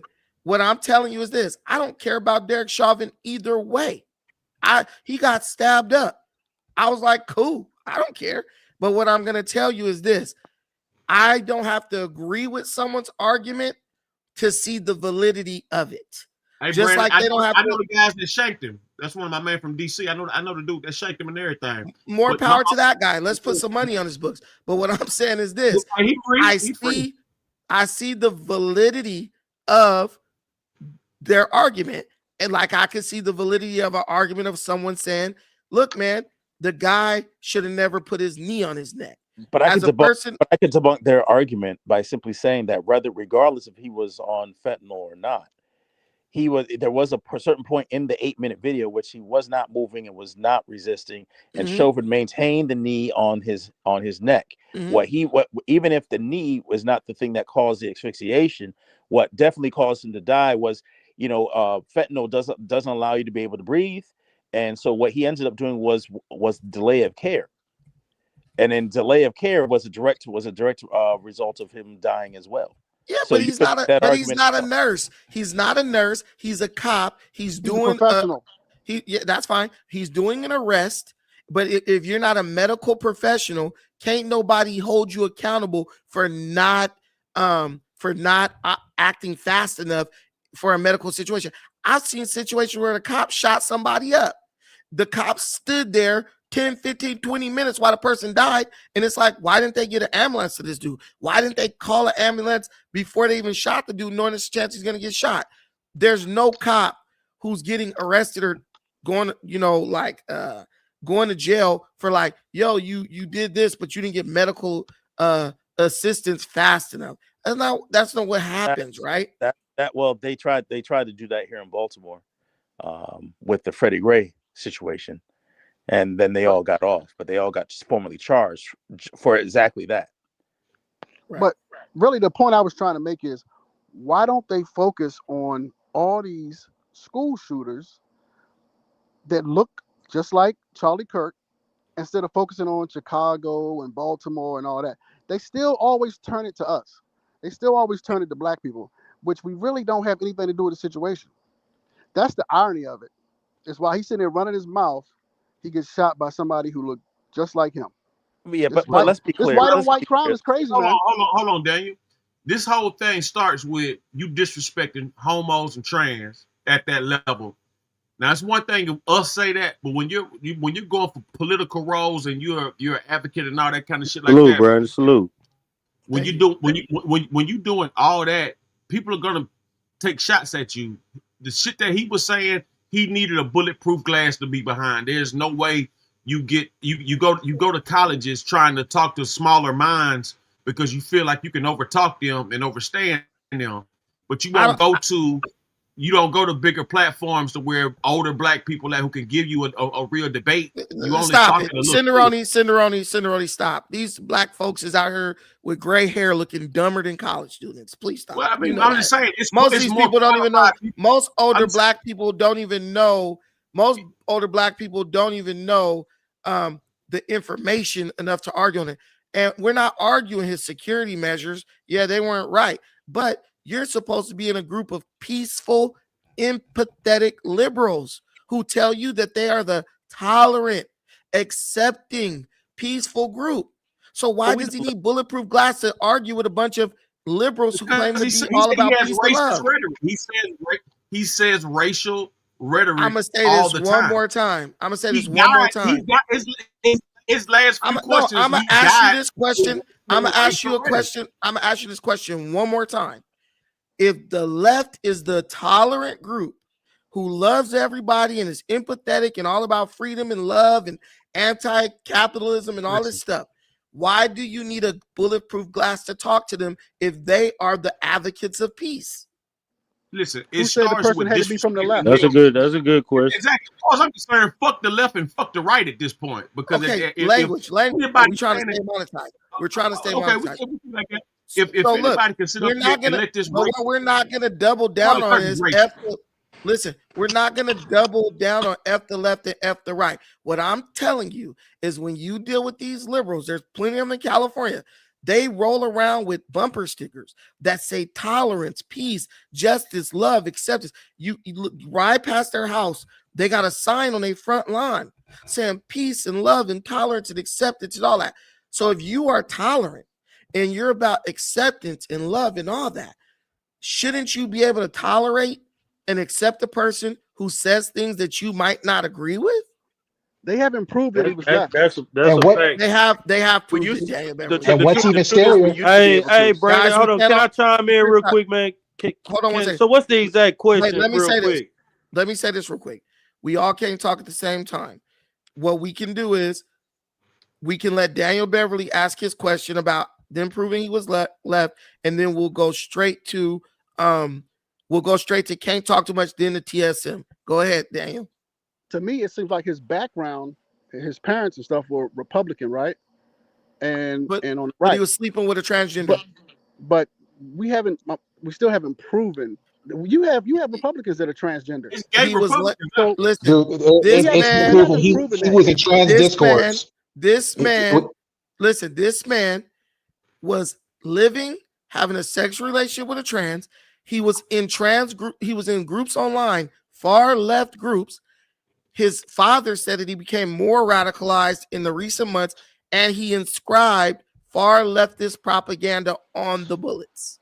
I thought he was also a supporter of Nick Fuentes, a heavy supporter of Nick. No, you listen. Wait a minute. You think that, but you don't think that. You're literally just making that up to try to push back in the other direction. That was reported. Brandon, that was never reported. That was reported. Listen, Brandon. Listen. Why do black folks do this shit? Hold on, wait. I don't want to hear a guy who tells me that they do research, then say that was reported. KP, we know you're a leftist. We know you're going to continue to throw out leftist talking points, but you say you're a man who does research. Well, also, so don't throw out. So you never explained wait a minute. On the bullet that was trans. Don't throw out things you know that are not true and say, well, I thought this. We can just have a conversation based on facts that have been researched. I just want to say one last thing. But there was nothing on the bullets that was for trans. Do you know what was on the bullets? Yeah, it said "boom, die, fag" or whatever, something like that. No, it said fascist. It said OWO. That was for the video game stuff. Wait a minute, bro. Let somebody who knows say what was on it. And then there was also something like Bella. It was like some type of song, some type of what was the name of the song? Bella, Bella, whatever. Yeah, so it's like all this stuff is stuff that furries and trannies and all that shit in that community. It was clear he was trolling him. So now, it was a troll job. He killed him and he was trolling him. DJ, wait a minute. Listen, I want y'all to notice this. KP, who just admitted he don't know what's on the bullet, is now arguing. I didn't know what's on the bullet. I never. You did. We asked you what was on the bullet. I was getting ready to explain, and old boy started talking. What the fuck? So what was okay? So tell us what was on the bullet. It was the OWO stuff, the Bella v. Bella stuff. That shit was from the streaming video games that they played. It was the shit about the fashions, and the other one said, I didn't mute him. "Pal, you're gay." No. Okay, and listen, you can't. The Bella v. Bella stuff is a wait a minute. The Bella v. Bella stuff is a liberal chant that originates in Europe, I think Italy, that people used to chant when they were going against the fascist regime in Italy. So that didn't come from no fucking video game. It came from a fucking video game. He's just arguing. Man. He's just pulling shit out his ass.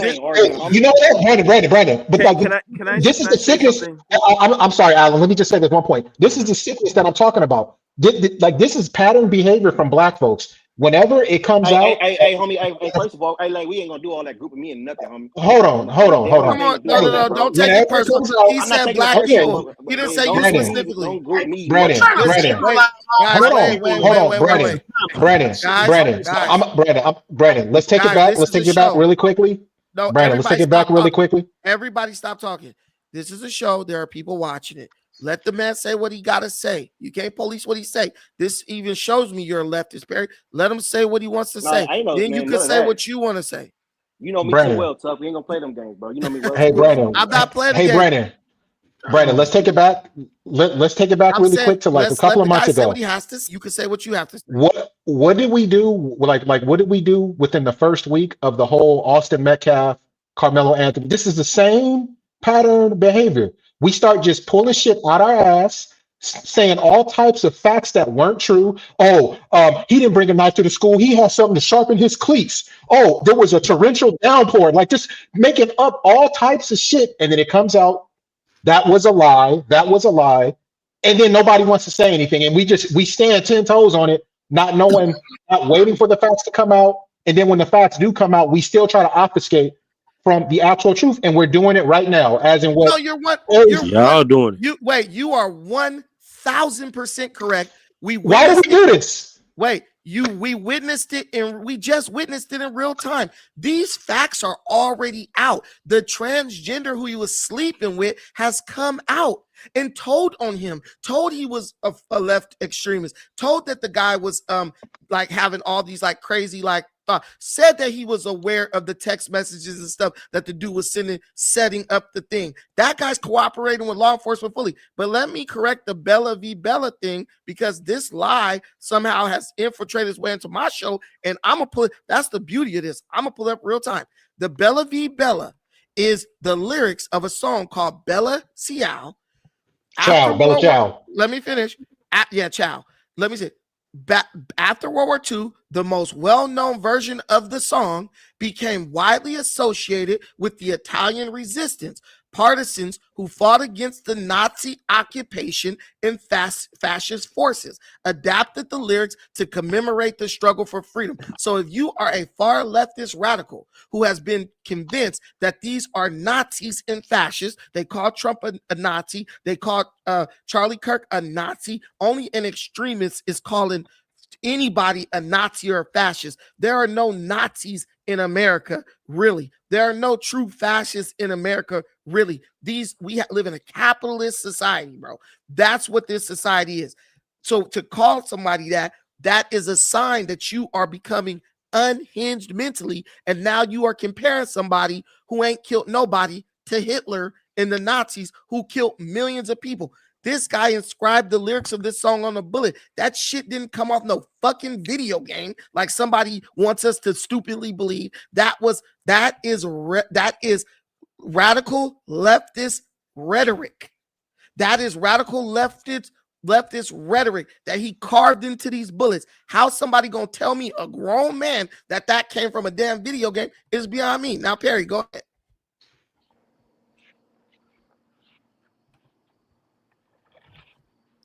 Perry, you got the floor. KP.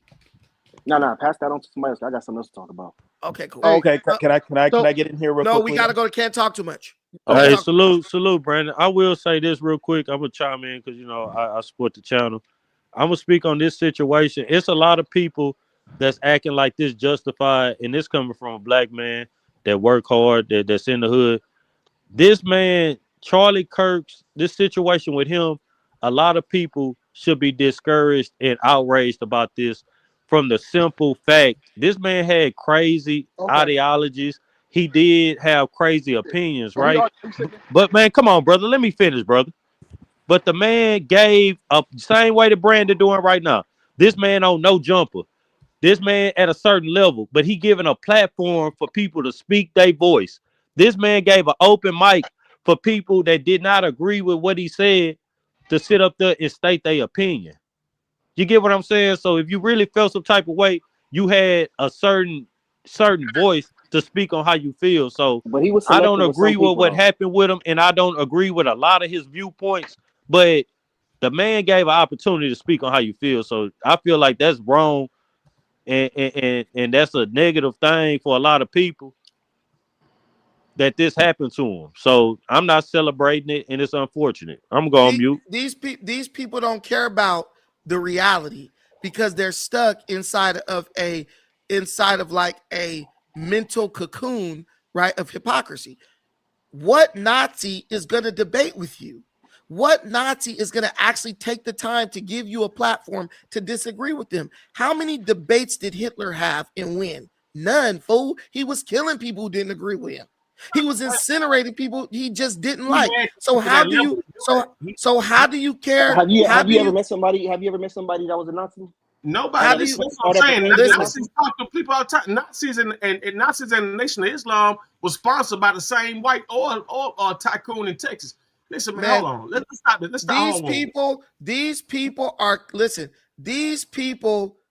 are cosplaying Nazis. Real Nazis pick up guns and go murder people that they don't like and they disagree So have with. you ever met one person that's actually killed somebody? And neither have you. Stop the plan. I did. If you met a real Nazi, listen, man. If you met a real Nazi, bro, you would have been dead right now because they would kill you. I've been on a war with a Nazi. What you mean? I've been in a fucking okay. So you would be a war. You would be at a war with a Nazi. You would be at a war with a Nazi. I had conversations with them too. Hold on, just for clarity, who they trying to say is a Nazi? Charlie Kirk? No, I'm not saying. Yes, he was a Nazi. Let me say this real quick though.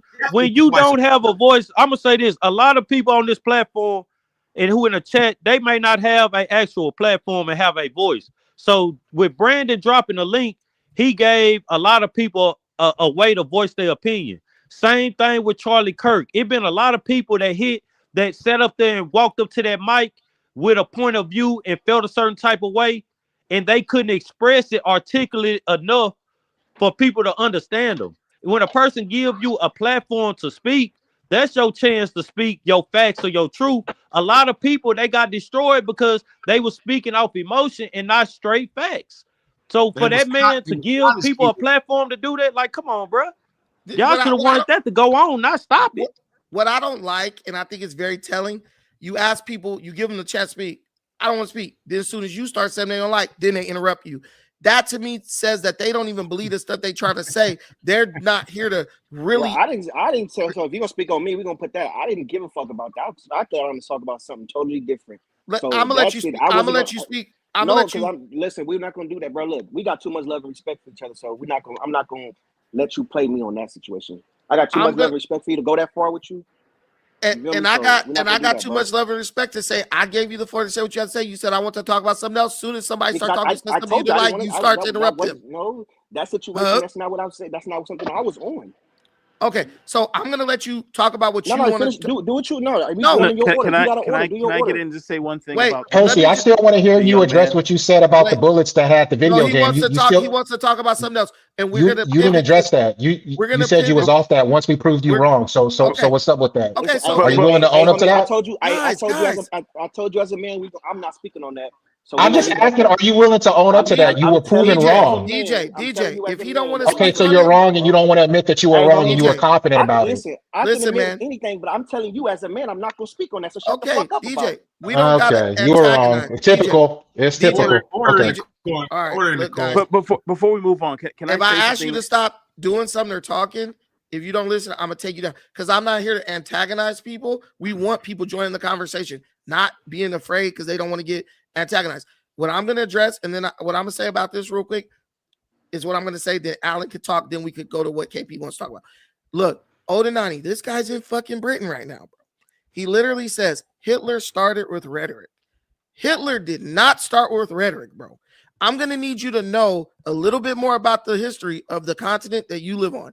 Hitler started by joining a socialist movement that tried to overthrow the government. He went to prison. Once he went to prison and got out, that is when he started with the rhetoric stuff, where he started using his words and really became a super good orator and using that to influence people. Hitler was just a soldier. Then he tried to become an artist first. Then he became a soldier. Then he got out the military after World War I. They lost. He then joined a socialist group, actually a far left socialist group. People don't understand. Nazism comes from the left. But we've been convinced that Nazism comes from the right. Nazism is a socialist product that comes from socialism. How are the same people in America on the left preaching and cheering and chanting for socialism, calling the other side Nazis? Do you even know what the term Nazi stands for? The National Socialist Party. I bet they don't know what the swastika look. They don't know where the swastika comes from either. Swastika's an African India. symbol, man. It comes from India. No, Africa. Yeah. It's a Hindu symbol. Listen. When we passing the mic, bro? We about to pass it right now. Hold on, let me ask one question before you pass the mic, Brandon. So, because I just chimed in or whatnot, I normally just watch from the chat. So, are they trying to justify what happened to Charlie? Or are they like what's the argument that a lot of these dudes trying to make right now? They're trying to make it. They're trying to say that Charlie Kirk's messaging and rhetoric was actually dangerous. And they're trying to find a way to put black people in it. That's a good way to put it. I can understand that then. Okay, go ahead. And look, and I'm arguing Charlie Kirk's rhetoric wasn't even dangerous. Drill music rhetoric is dangerous because that's leading to more death than anything Charlie Kirk has ever said. I want everyone to know this and learn this and take this and put it in your front pocket. Nazi, a member of the, look how stupid this is. This is why people are dumb, because we have indoctrinated people with lies. A member of the far right National Socialist German Workers' Party. What right-wing person is a socialist? What right-wing person fights for workers? The idea of fighting for workers in socialism is a left-wing ideology. So in only this instance, the only instance in history, socialists are suddenly right-wing. Socialists can be right. I got a better understanding. This is pure. Can be right wing in Europe. In this context, this is an absolute lie. Hitler was a person who advocated overthrowing the government so that he could implement socialist, communist aspects into the government. Hitler was an enemy of corporations and capitalism. Now, when he became Führer, he then became a fascist because he got in bed with the corporations. So he was all about power to the people, justice for the workers and all that stuff. And one of the things that motivated Hitler was the downfall of the German economy following World War I. So all of a sudden, Hitler is a right-wing extremist. Hitler was a left-wing radical. Then he became a fascist later on. Well, and he really wasn't a true fascist because he actually hated fascism, but he got in bed with some fascists with when he got in cahoots with Mussolini. Yeah. So just know your history, man. But Hitler didn't start off talking. Hitler started off shooting. He was trying to overthrow some shit. Can I say something about the young man really quickly? And real quick, and then we go into KP. There's a lot of conflicting information because when you deal with young people, as I do, young people are confused and conflicted. And so it is very possible, and we don't have all the facts, but it's very possible he did, in fact, grow up in a right-wing home, and he was given a set of values. He immediately went off to college and was given a different set of values when he went off to college and started experimenting sexually with a man, essentially, or a transgender woman, right? And so that then puts him in conflict. And so it is very possible that all the things that people are reporting about the young man are in fact true. He was right. He did vote for Trump. He was right wing. And in a very short period of time, he then became radicalized and became a part of a militant LGBTQ activist because he has essentially joined the community. That is all very possible. So when I see all these messages about and people arguing about what he was, I look at it as somebody who works with young people as all those things can be true, especially for somebody at that age. That's all I was going to say. I want to look. I want to read something to y'all because this is what the academics say about the Nazi stuff, right? They say the Nazis weren't really socialists, right? They say they just used that to trick the people into supporting them, right? That's not But if true. you go, listen, but if you go, yeah, because they're trying to play a game with people. They're trying to convince people that socialists, they're trying to convince people that when they scream socialism is socialist, oh, we don't mean the same thing as Hitler. That's a lie. The Nazis are on the left. But look, it says the claim that National Socialists or Nazis were not true socialists is not entirely new. With Western Marxists, right?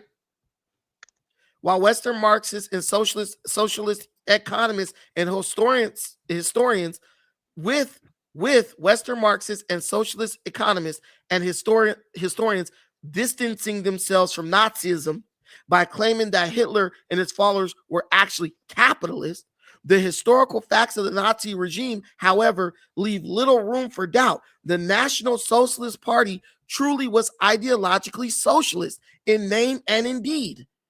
Understand the trick that they're trying to play on you. Well, they are literally, let me finish this. Mm-hmm. They are literally everything they claim the opposite side is. They call you a Nazi because they're the Nazis. Who do you think is more willing to put somebody in an incinerator?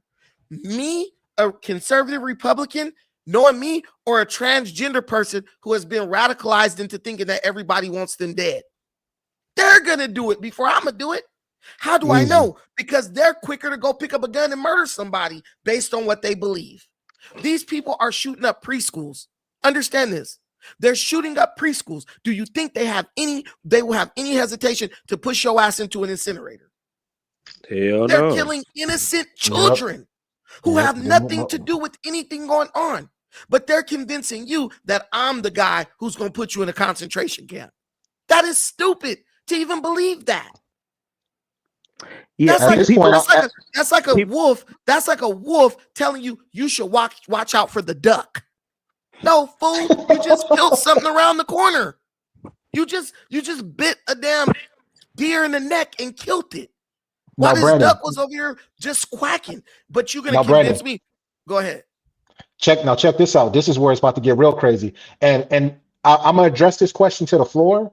In particular, I'm really curious as to how Brandon and Alan feel about this. I'm sure you guys have seen the wave of people that were in celebration of Charlie Kirk dying. You know, oh yeah, he got what he was coming, blah, blah, blah. Now you're seeing kind of a major retaliation from the conservative side where they're taking tallies and database logs of all these people that are pushing out these celebration TikTok posts, these celebratory Facebook messages, and these people are getting aired out. These people are having their jobs and their businesses contacted. And a lot of these conservatives are getting these people fired, right? So I'm curious, do you think that is a justified retaliation? And do you think that these sorts of retaliations are going to kind of incite even more violence from the left? Because now, not only are these people, you know, they're already unhinged, but now they're going to be unhinged and broke. So I'm curious. My opinion, I'm all for it. I'm all for the bullshit at this point. Just you know, I'm seeing some of these messages come from people that are in positions that are supposed to protect and service. I'm seeing doctors post celebratory messages. Can you imagine what put yourself in this situation? You go see a doctor and it turns out that your doctor is a far-leaning leftist and the doctor deems that you voted for Donald Trump or that you're a conservative. Now you have to worry, are you going to get the proper care from this person that's supposed to be, that swore an oath to do everything they can to take care of you? And if we have to weed these people out, so be it. And you can't tell nobody how to fight. Based on what I saw somebody get released from the Marines. There was a Marine who got released because of something that he posted celebrating Charlie Kirk. They're very serious about going after people. I, generally speaking, do not like to see people getting their jobs taken for a variety of things. I think that that's a slippery slope that people go down where they feel they can do that. Now, if the person's a psychologist or working with directly with children and stuff like that, that's one thing. But they're getting people fired from just regular jobs for having having a whacked out online opinion And I think that's a really, really slippery slope to go down, because I think we all, make mistakes online or What say about stupid teachers? things. What about But wait, teachers, real Alan? quick though, real quick. You Huh? can't tell What? nobody how to fight. A lot of these people, if you a mandated reporter, right? Let's be honest. If a situation happened with a child or happened with somebody elderly, and you're mandated with the oath that you took to speak on it, a lot of these people, if you see them celebrating that, why wouldn't you report that? And I'm gonna say this again. I'm a black man. I'm black 100%. But to be honest with you, the freedom of speech, where I got the opportunity to debate and speak with a person, how you celebrating a man that gave the opportunity? If you didn't like what he said, at least you had a chance to basically rebuttal what he was saying. So yes, if you in a position where you supposed to have some type of empathy and they reporting you and you do get fired, yeah. If you at McDonald's, they don't care. They just want you to drop the fries in the McGriddles. But if you in that position where you do get fired, then yes, that's justified. You supposed to conduct yourself a certain type way on and offline, fam. Thank you. Like, I'm Thank you. like well, we just gotta be I real. agree. I'm a Let me just teacher. say to give me 10 more seconds, I'm going mute. Mhm. Just like, and that's why I keep saying this, just like with this platform, a lot of y'all may not be content creators. I'm a content creator.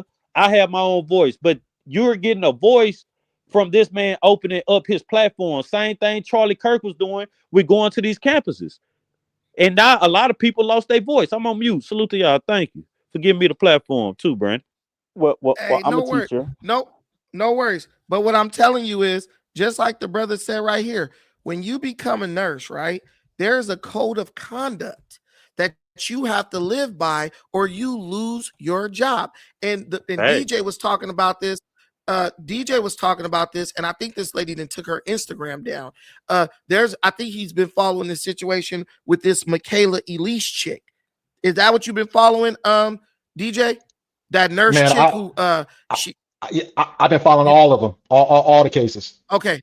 So Yeah. this chick, Michaela Elise, right? She gets on after Charlie Kirk gets murdered. She gets on social media, bro. I never actually expected this girl to actually talk like this, but she gets on here and I should have known, because this chick always playing the victim, right? So she gets on there, I'm glad he's dead, just saying crazy malicious stuff about Charlie Kirk. He deserved it. I don't feel bad for him at all. Da-da-da-da-da. So she's a nurse. She's very public about that. And she's over here just like playing the victim all day. She says this. People start calling her job. People start saying, look, this woman is a medical professional. How do I know that I'm going to get the care I need when I'm with her if she finds out that I'm a card carrying Republican? So now she's on the internet crying because she's at risk of losing her job. But what you got to understand is this. My granny used to tell, and all y'all mamas and grannies used to tell y'all this. It's an old saying. If you have nothing good to say, don't say anything at all. They say don't speak ill of the dead, and if you have nothing good to say, don't say anything at all. Do you know what happened to these people? They are vicious, murderous, sadistic extremists mentally. They don't have the balls to carry out any of this. They don't have the balls to carry out the stuff they talk about, but they do. And she blocked me. Damn. They don't have the balls to carry out the stuff that they talk about, but they will support someone who does. Now, this lady is on here crying and begging. I don't want to lose my job. I'm getting death threats. I'm scared. I'm fearing for my life. Girl, Too bad. So sad. You were just clowning somebody who got killed over just their opinion. Now that Brandon, it's happening to you, not saying it's right, I don't condone it, but now that it's happening to you, now all of a sudden you want what? Sympathy. Now you want empathy. Listen, it's different when you speaking on like certain things that he said, and oh yeah, it could have led to this and that, like on an empathy level. But come on now, bro, if you in a position like that, I wouldn't want that person operating on me either. Okay, if you black power, and say my cousin was messing with your baby daddy, and now you want revenge, so you about to let me go down. Like, fam, that a lot of that is telling, fam. Like, come on now, like we It just is, gotta be honest. Like, but why we gotta be celebrate it honest. when a But lot of people lost their voice? that is a slippery slope again, where people who are saying things that you do not like, as with all this is about the same thing. Someone saying something that you don't like, and then you taking ultimate retaliation. We got people who are online going on dating shows and getting fired from their jobs because of being rude to somebody on the dating show. We got people who I've had in my personal life. My ex-wife went on an interview, and somebody who happened to know somebody else went up there, found something where I said something that they didn't like about Hillary Clinton, and that came up in the interview. People have taken this thing very, very far. So I take an extreme stance on it, where I don't like to see people go ahead getting fired for this stuff at all, because people do not know how far to take it. There's no limit to it, and it gets kind of ridiculous. Can I ask you a question, Brandon? The extent people are willing to go with that. Look, this is the lady right here, Michaela. At least she blocked me because I made a comment on her post, and I said, look, if you don't have nothing good to say, don't say it at all. You didn't follow the golden rule. Now karma is getting you. She didn't like that, right? But would you believe that I've been commenting on Michaela Elise stuff for like 2 years, and every time she tries to like play the victim, I always say, you have a beautiful life, you have a great job, you have a loving family, you know, stop trying to play the victim. See, I've been warning this chick for years, and she finally jumped off the porch with this craziness about Charlie Kirk. That's why even when Joe Biden, like I even like when he was president, I don't like Joe Biden, but even I showed compassion for Joe Biden when they were trotting him out on stage. Guy didn't know where he was. I said, even though I don't like Biden, I think it's very bad and sad what they're doing to him. As a person whose grandmother died from Alzheimer's and dealt with a family member who had early onset dementia, my heart goes out to Joe Biden and his family because he's being abused. This is elderly abuse. I was compassionate in that way. I don't have hatred for Joe Biden or anybody on the other side of the political argument. These people were expressing pure hatred. And unfortunately, when you're a nurse, bro, when you're a nurse, you can lose your license for getting too many parking tickets. People don't know that. You can lose your license as a nurse for getting a DUI. You can lose your license for your nursing license for literally getting in a fight in public, like a fist fight or even an argument. There's a lot of rules to these jobs, and now these people are getting held accountable, and they don't like it. Go ahead. Can I ask a question, Brandon? Wait, let Daniel Beverly go. Let Daniel Beverly go, and then we're going to. Yeah. Is it true that Charlie Kirk said he didn't believe in empathy? Yes. No, that's not true. No, that is. He did say that. That is absolutely I got true. the video. You got the video. That's absolutely true. You guys don't know what you're talking about. No, we do know what we're talking about. I addressed this in the beginning of the video. He thought empathy was a made up. Listen, man. I addressed this in the beginning of the video. You guys are all collectively wrong. I literally brought up the quote, and this is one thing about this is why you guys still watch me, because you can just simply look up Charlie Kirk's quote about empathy, and he didn't say he doesn't believe in the word empathy. That's not what he said. It was made up. He said it was a made up. He said it was a made up liberal term. That's what he said. Listen, I addressed this in the beginning of the video. You could have easily watched that and seen what he said. Here's the quote in its entirety. And Daniel Beverly, I rest my case. Daniel, you'll never be smarter than me. Just know that. This is what Charlie Kirk actually said. This is his quote in full. I can't stand the word empathy, actually. I think empathy is a made-up new age term, and it does a lot of damage. I much prefer the word compassion, and I much prefer the word sympathy. Empathy is where you try to feel someone's pain and sorrows as if they're your own. Compassion allows for understanding. Now, you're playing semantics. Wait. All right. Allen, I don't expect maturity from Daniel. I ain't playing nothing. Can you admit, Allen, that what Charlie Kirk said is purposely being taken out of context? I don't think. I think if you look at the video clip that of him saying it in another instance, stop it's it, not Allen. taken. It's not taken Stop out of it, context. Allen. I just read you his full quote, and you're saying That's not the only quote he's ever had. Listen, man. I just read you the full quote, and you said, I think if you look at the clip, a clip is partial. He literally said it was. If you look at a clip that's presented to make it look like he said he doesn't believe in empathy, the man said he prefers the use of the word sympathy or compassion over the use of the word empathy. That does not mean that Charlie Kirk was some heartless demon who was like, you can't. Nobody said he was a heartless demon. Listen, man, he never said that he didn't believe in empathy, bro. He never said that. So to the person who brought that up, like, what was the overall point they were trying to make? I'm confused. They was trying to have a mic drop moment, but they were so ignorant that they didn't look up, do the research, and they thought they were going to have a gotcha moment. This man never said he didn't believe in empathy. The man said he prefers the word compassion because it allows for understanding. Stop taking clips and sound bites. He said both. He said first. Where did he say he didn't believe in empathy in this statement? He said it's a made-up New Age term. Did he just say it was a made-up term? Listen. I'm reading. Oh, listen, my goodness. You'll be destroyed in court. You're purposely you're intentionally interpreting it in a malicious, like you're trying to interpret it to make your point, which is just entirely untrue. It's right there. The quote's right there, and you're trying to make it. You're trying to say 2 + 2 is 5, and the math being done for you right there. It's 2 + 2 is 4. I'm telling you, there's no way that you can make it 5.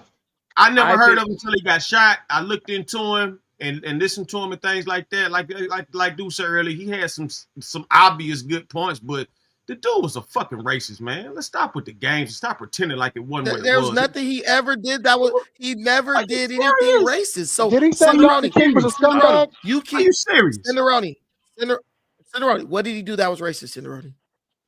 Did he say Dr. King was a scumbag? What did he do that was racist? Just tell me what he did that was racist, bro. His ideology. First off, let me ask you something, Brandon. Have you ever experienced racism? Yes. Have you ever experienced? Do you know you experiencing racism right now to a degree? Being on that. No, I'm not experiencing racism right now. Please stop. You don't feel like that? Okay, cool. All right, so check this out. You've never experienced racism. You've never experienced racism. Right. No, tell me. Give me an instance where you experienced racism. When I moved to Los Angeles, I experienced a lot of racism. Okay, go ahead.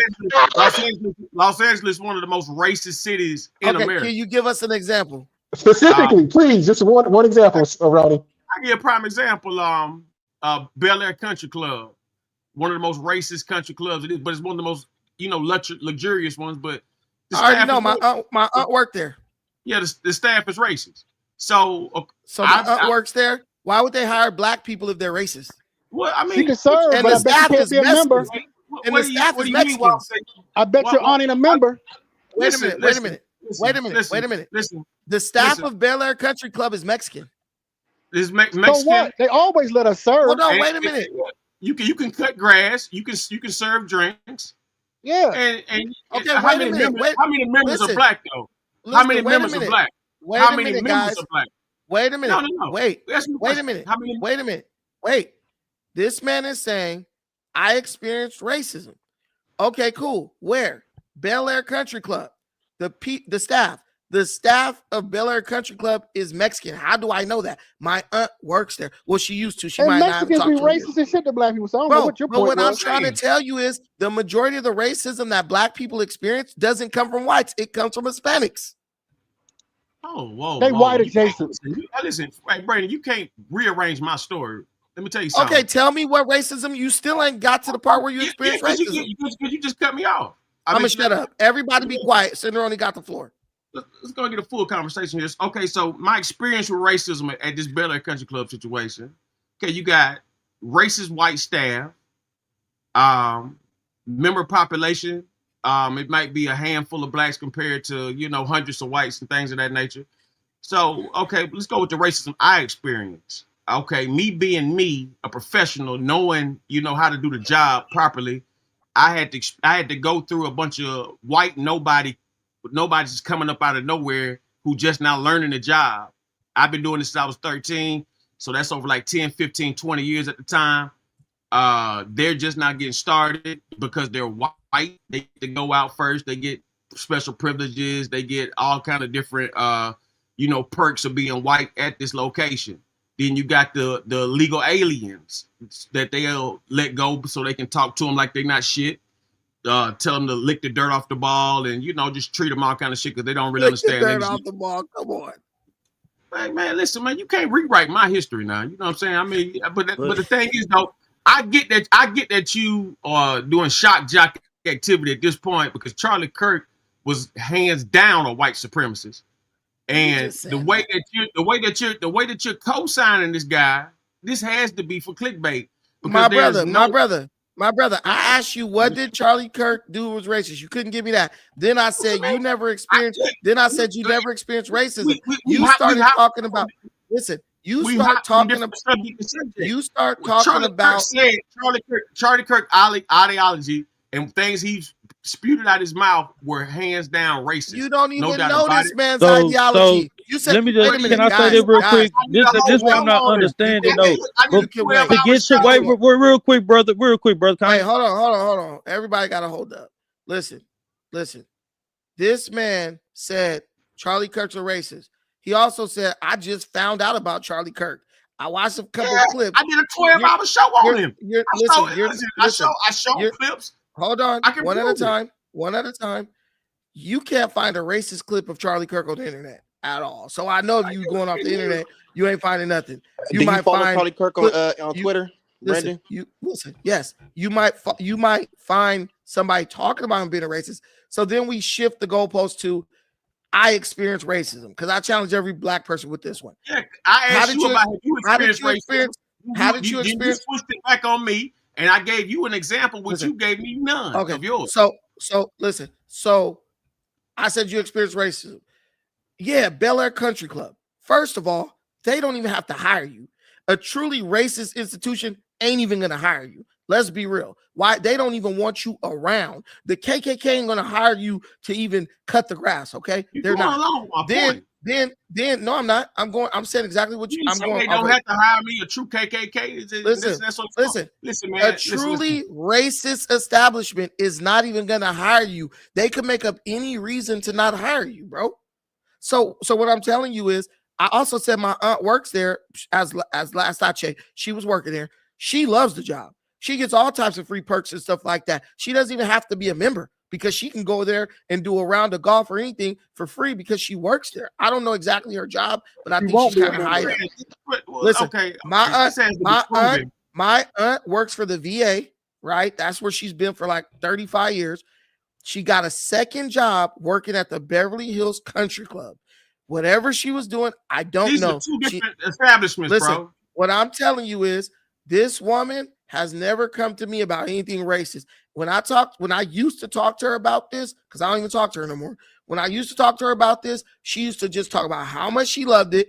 I'm looking it up right now. The place is only 42 minutes away from my house, right? And she lives in LA, so it's close to her. But when I'm telling you is, when I ask you what racism, when I ask you what racism you experience, you literally brought up something that occurs on every job, and it occurs with people no matter what their race is, bro. Literally, I was a manager for 7 years, and when I tell you that the Mexican employees complained about the same shit the black employees complained about, the white employees complained about the same shit the black and Mexican employees complained about. No one who is experienced likes to be told what to do by someone who they feel has less experience. And the people who have less experience, they might try to tell somebody what to do or act like they're correcting them or whatever, but most of that is just based on pure ignorance and what? Inexperience, not race. All right, so can I say something real quick, fam? And that's kind of what I wanted to say too, brother. Let's go down a list of these. I just want to say, hold on, let me say it real quick. I know you're gonna be long-winded, bro. If I see a black pilot, I'm going to be like, boy, I can't talk too much. Go ahead. Yeah, no, it's Cam, brother. We appreciate you. Look, this is the only thing I want to say. Like, even with, and this is why the Charlie, like I keep saying, I don't agree with the things he was saying, but giving a person an opportunity to talk. You just said, he just asked you the question at what racist things you experienced, and you spoke on something that happened in a country club. So, but in your life, before you get into the level where you're shooting golf at a country club, you did not say anything racist before that. Like, come on, brother. That's why I say, like, giving a platform to destroy your argument like that, that really be the main thing. A lot of this be off of empathy, brother. Like, we come emotional and we don't really speak with facts or logic. I'm gonna go on mute, but I'm just saying, like, y'all talking about a country club and they told somebody else to lick the balls dry. Like, come on, you talking about you. That's kind of invalidate certain things that be said. It may be true, but it invalidates because you're going off emotion. Cam, I want to add to that. Cam, let me just add to that really quick. There's a very interesting phenomenon within the Black community where they, like, their entire worldview, their entire lens of how they see every interaction was, it's because I'm Black. How many times have you heard the story where a Black family goes out to a restaurant, their food takes a little bit longer to come out than everybody else's, not knowing what's going on in the kitchen, and all of a sudden it's because I'm Black, they racist, they taking a long time on the food. How do we know? And I'm not saying this is your story, Cinerone, but I'm sure that a lot of Black people have experienced this. How do we know that you're just not interpreting? How do we know that you're not interpreting through that lens? It's because I'm Black. We don't know how you were on the workforce. You know, I mean, like, no, we do know how they were on the workforce. When you talk and someone's talking and they can't even not interrupt you, I know you're a bad employee because you don't like following rules. And that's the crux of the matter right there. Black people Black people will go to work and then get mad because they don't want the rules to apply to them, right? I've dealt with it, bro. When I had to go to sensitivity training, right? When I got in trouble with my job and almost lost my ability to feed my family, it was a Black woman who reported me because I told her, you have to do your job when you're at work. You can't come to work. You can't get hired. Come to work. And then when someone says, hey, you got to go push the carts in, right? Oh, I don't want to do that. It's hot outside. Because the person who's behind you, they have to do it. The Mexican boy behind you, he got to do it. The Mexican girl who 5'1", she went and did it. Now when it's your turn, it's hot outside and I don't want to do it. That's called insubordination. And she told me that I was attacking her because she was a female. She told the company I was attacking her because she was a female. I was attacking her because she was a little bit older, when she wasn't even older. She was like 32 years old. I was attacking her because she's a woman and I have an issue with Black women, all this stuff. I said, I'm attacking you because I want you to do your fair share of the work. And then you went outside, and when I told you to go outside, you went outside and sat in your car for an hour and then came in and act like la la la la la. Like, this is a pandemic among Black people. Many of us want to change the rules to fit what we think is best. I have Black people asking to go home early every day. You let them go home because they complain so much, and then they complain and try to lie and say you shorted them on their check. If you go home every day, your check gonna be shorter than what it normally. If you go home early every day, your check is gonna be shorter than what it would normally be if you worked your full shift. Girl, you was on an 8-hour shift. You wanted to go home after 4 hours, immediately after lunch. Yeah, man, your check's gonna be short. But this is what we do. I've dealt with it on a mitochondrial level with these niggas, man. And now they want, and this is what Black folks do. They come into a space and they pretend like people don't know us. I know my people better than any group of people could know my people. And while most of us are good, hardworking people, there is a significant amount of us who are ignorant in a way that is life-threatening. And we go in these jobs, we act entitled, we don't want to work, we find reasons to have issues with people. And when those people don't capitulate to our ignorance, we scream and holler that they're racist. And on the flip side of that, I want to add to that. On the flip side of that, I'm not going to say what type of space I work in or what it is that I do, but you know, I work for a very good company. I have a very good job. It actually leads to an overcompensation on the other end of that. All the black men that I know that work at my company, we work our fucking asses off because we don't want our peers to have that negative stereotype or, oh, see, they only got their jobs because they're black. They don't work as hard or as good as us. So a lot of the times, you know, the black men that I know at my place, man, we're killing shit. You know, I mean, like a lot of us are overworked, but you know, at least that's kind of the pervading thought in my mind is that I don't want to be looked at as just a stereotypical black person in the company that I work at. So that's why I go so hard in my company. You know, People don't like to say this. People don't like to say this, but there's some truth in all stereotypes. Stereotypes don't just come from nowhere. Stereotypes come from people's collective experience with another group of people. Like if you say something like, man, all white people smell like wet dog or some racist stereotype. Bro, I met white people who don't even use soap when they bathe. They like, I just use water.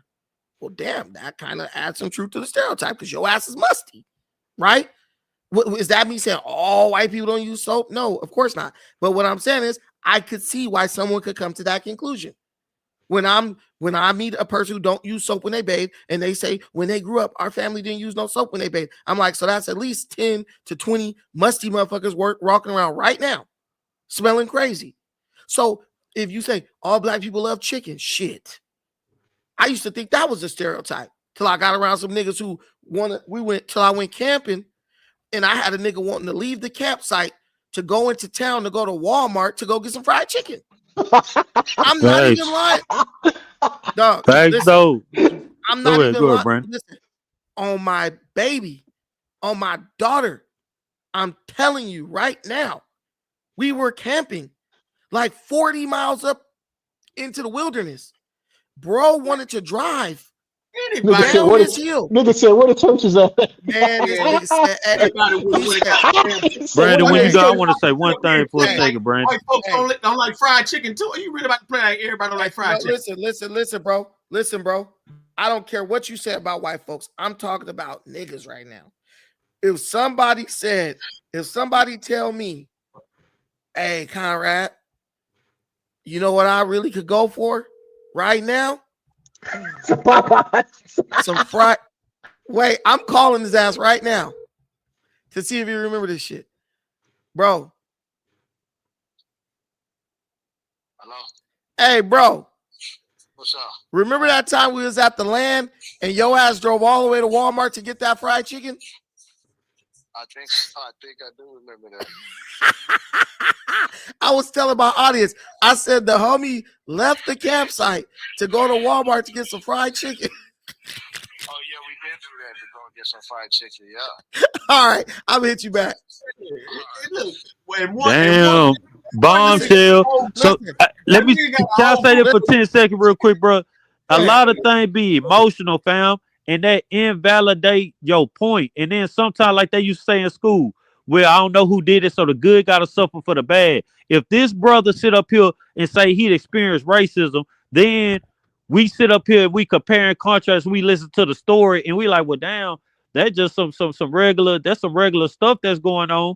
That'll invalidate somebody who really have a point. That's why I don't like pointing the finger and just going off emotionally, brother, because that'll lead motherfuckers to think, well, damn, they just playing victim. And I'm on mute. That's why you got to come with some type of facts.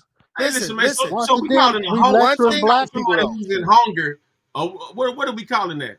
Listen, man. Oh, I ain't talking about history. I'm talking about in general. I ain't talking about what Brandon just called the dude. No, but listen to the Negro mind, bro. Obviously, we had food up there. Wait a minute. We would actually be. So you're saying black people are ignorant? You're saying black people are so dumb that we will go camping and not bring food? See, do you see how when people talk about how other people treat them, they're really projecting what they think about our people? You gotta be kidding me to think that a black group of black men are so dumb that we would go camping and not bring no fucking food. That is stupid. We had plenty of food. The women, there was women with us. The women was making food. They was cooking. I wasn't really too hyped about that food, like big ass pots of beans with some meat that they had or whatever. But me, because every man has to prepare himself. Me, I brought some things that I like. Like I like to eat oatmeal in the morning, so I brought me a little metal pot, and I had some packets of oatmeal that I put in my bag, high calorie, because we was out there working. We was actually making a road with a bulldozer, which was crazy. I don't even know how we got that bulldozer up there, but we was making a road on this big ass piece of land that my friend owns. And so I brought my oatmeal. When it was time to wake up, right? You had niggas trying to plug up hot plates, and bro, I brought this generator, plug this to the hot plate, and they was trying to fry eggs and shit, right? They was trying to really go in. Bro, I put some rocks together. I threw some twigs in between the rocks. I struck a match. I put some brush in there and all that, and I had brought some a fire starter, the little squares.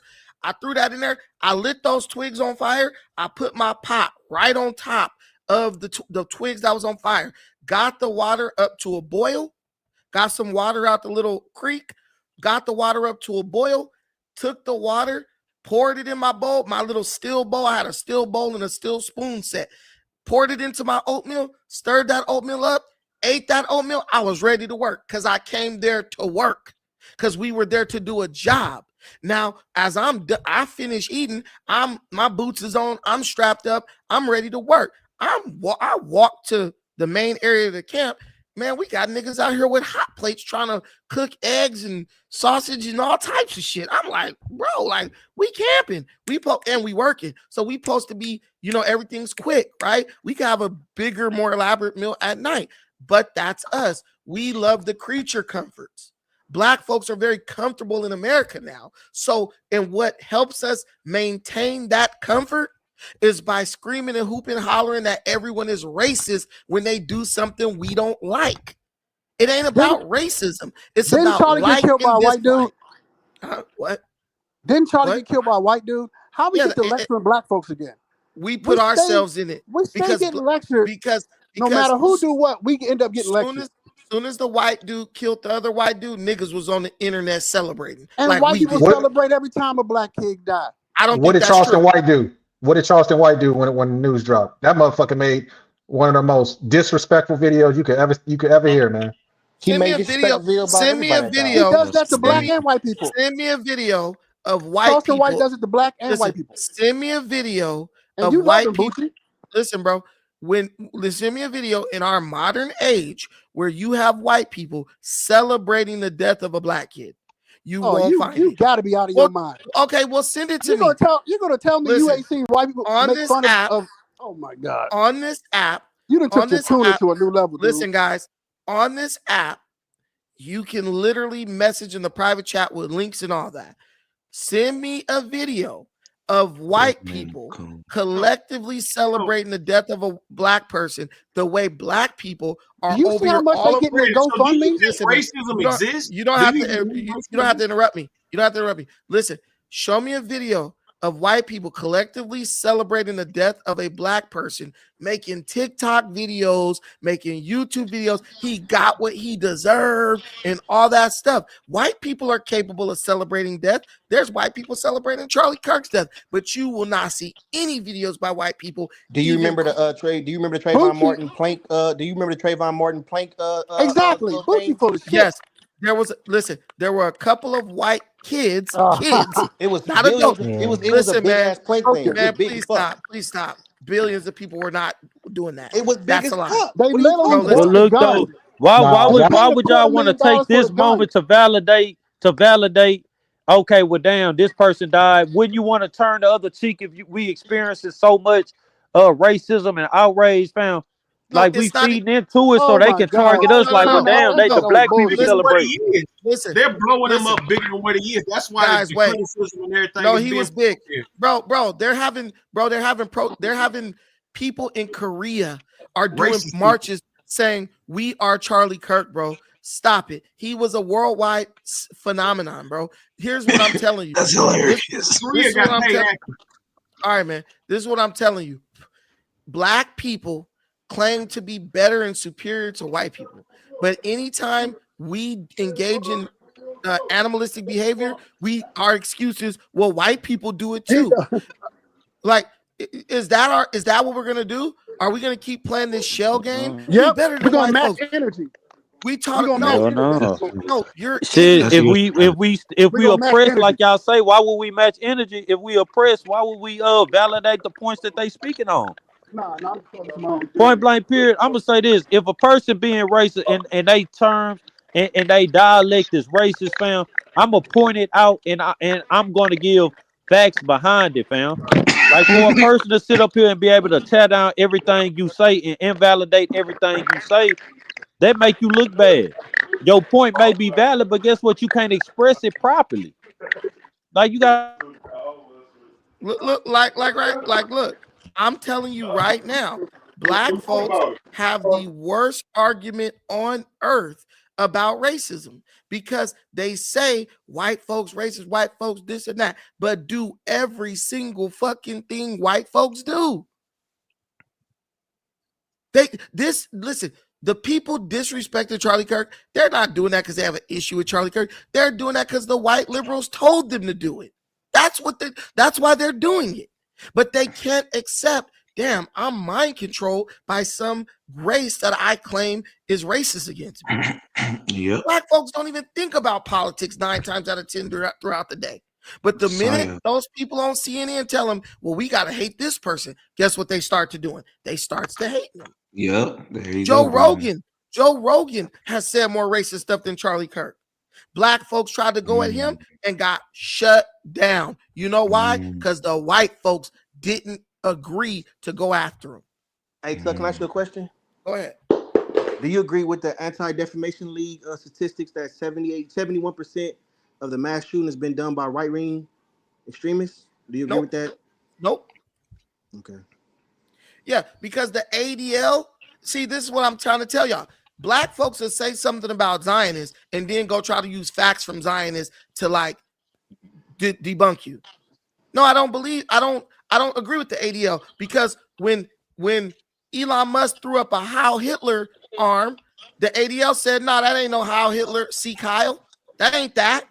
The ADL lie all the time. So look, listen to the shell game we play as black folks.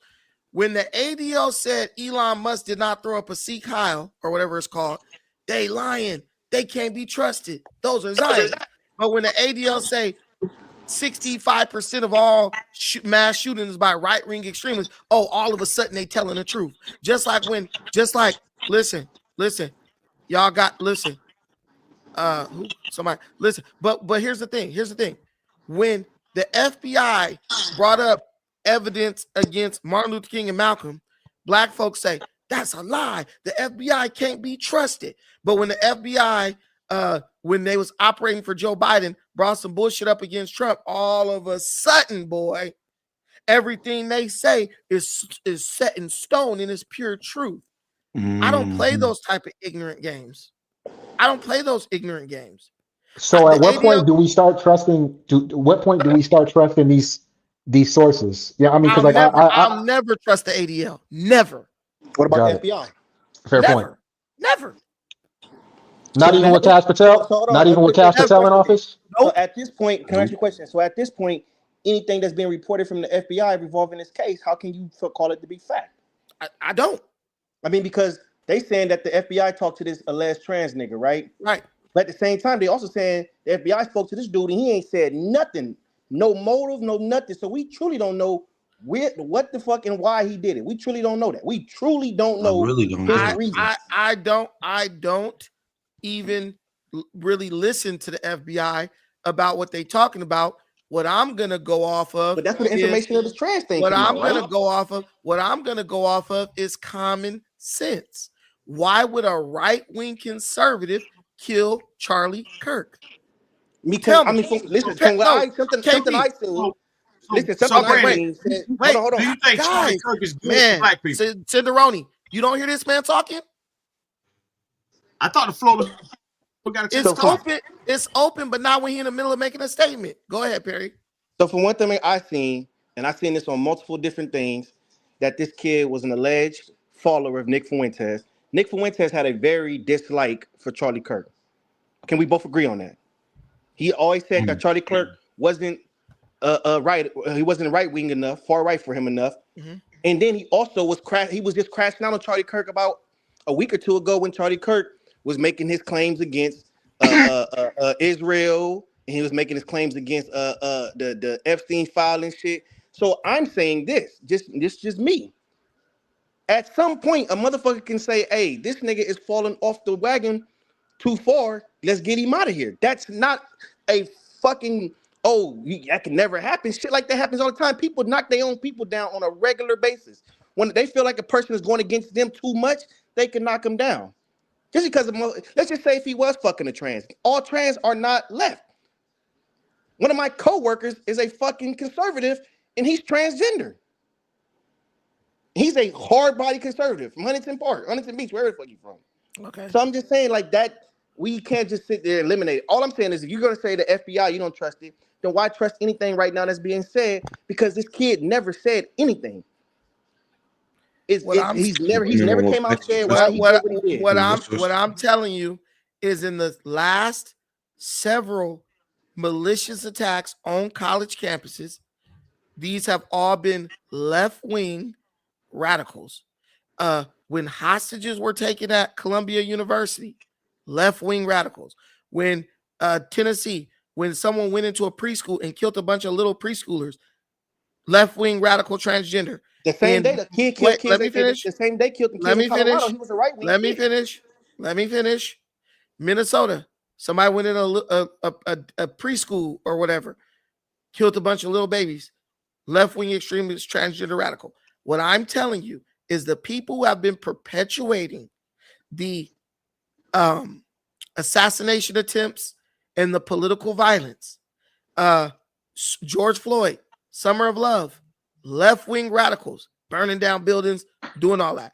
The left wing is far more violent based on politics than the right. If someone does a mass shooting at a school, that is not a political attack. That could be if a person was bullied or they just had a mental illness or whatever. These people are literally doing it because of political views. That's what's going on. You have people in modern That's times. a fact. We have a That's lot of fact. people in modern Hey, times. Brandon, I'm about to drop down, fam. If you could drop your email, I want to do some business. I'm going to email you. But salute to all the fellas up here, man. It's been a good show. Nice talking to y'all. God bless you, yeah, guys, Brandon, man. I'm going to hit you up on I'm IG gonna through the in the email. chat. But I'm saying you've also had, in modern time, many of people who had right-wing ideologies who committed mass shootings based on their beliefs. I can take one that's near and dear to me because it happened on my birthday when I was 12 years old, the Columbine shooting. Their whole shit was right-wing propaganda. What? Was it not? No. Okay. What the hell are you talking about? Okay. Man, listen. That is dumb. I got a question. I got a question for Perry. No, wait. Listen, man. These people said they was shot the place up because listen to music. I mean, like to argue to Perry's point, I mean, I think we can. I mean, there have been incidents like that. Not many, but there have been incidents of far right-wing people committing atrocities. But what we're talking about is frequency and tendency, right? So there, yeah, of course, Perry would be correct in saying there have been attacks from far right or people that abided by far right extremist ideologies, but I just think in all honesty, it's happened a lot more frequently from the far left, man. Listen, man. I just I looked up Columbine because I remember that happening, and I don't I'm gonna ever say remember this. them talking about no political leanings at all. Their whole Let me white just trench coat read this, mafia man. thing. Listen. You said what you said. If you say, bro, if you say something, at least do me the favor of not interrupting me when I present evidence against it. You can say whatever you want after it. But if you, because I was alive at this time as well. And I remember when they were reporting on that. And I remember they were talking about the music, bullying, all this stuff. They never said these guys had these political leanings. Most high schoolers in the 90s didn't give a shit about politics either way. It says the motivations for the 1999 Columbine high school shooting were complex and remain debated. But investigators have identified several key factors, including psychological issues, a desire for notoriety, revenge, and social alienation. There was no single easily definable motive. Now, if you go down, they say these were the misconceptions that were later analysis. The Trenchcoat Mafia. Initial media reports fixated on the so-called Trenchcoat Mafia, a group of nonconformist students at Columbine that Harrison Klebold were associated with. This was initially presented as a major motivation, portraying the attack as a conflict between social cliques, but this theory was largely debunked. They said bullying was a factor, but they basically couldn't get conclusive evidence that these kids were being bullied. Mental health and gun access. But what was never, ever, ever brought into discussion was that this was a politically motivated shooting. Ever. So I don't know where that came from. Have you ever Based seen on my memory? Have you ever seen a documentary, Bowling for Columbine? No, I never watched that. Okay. That if you watch, do me a favor, as my brother, watch that. Like I said, I followed this personally because Columbine happened on my birthday. I was 11 years old, and I truly remember this complete incident because when I was trying to celebrate my birthday, every adult around me was fucking glued to the TV about that. So that was been something that I became, which also made me start investigating the other events around my birthday. Timothy McVeigh, the Waco, Texas shit. And then you start finding out a lot of these motherfuckers had the same correlate. Ruby Ridge. All this could happen either on my birthday or a day before day or after. Oh man, come on. These people, most of these things that you're bringing up weren't even motivated by politics. But go ahead. I got a question. I mean, this question is for the whole floor, but I'm really curious as to like what Perry's opinion to this to be. I'm gonna put you on I don't know anything about you, so I'm gonna put you in a hypothetical. Let's say let's say you have children in elementary school. I don't know if you have children or not. But let's say you got some kids that's in elementary school and it comes out that, this whole Charlie Kirk shooting happened, regardless of like where you identify politically, what your views are, whatever. Let's say it comes out that one of your kids' teachers made a TikTok video pretty much celebrating the death of this man.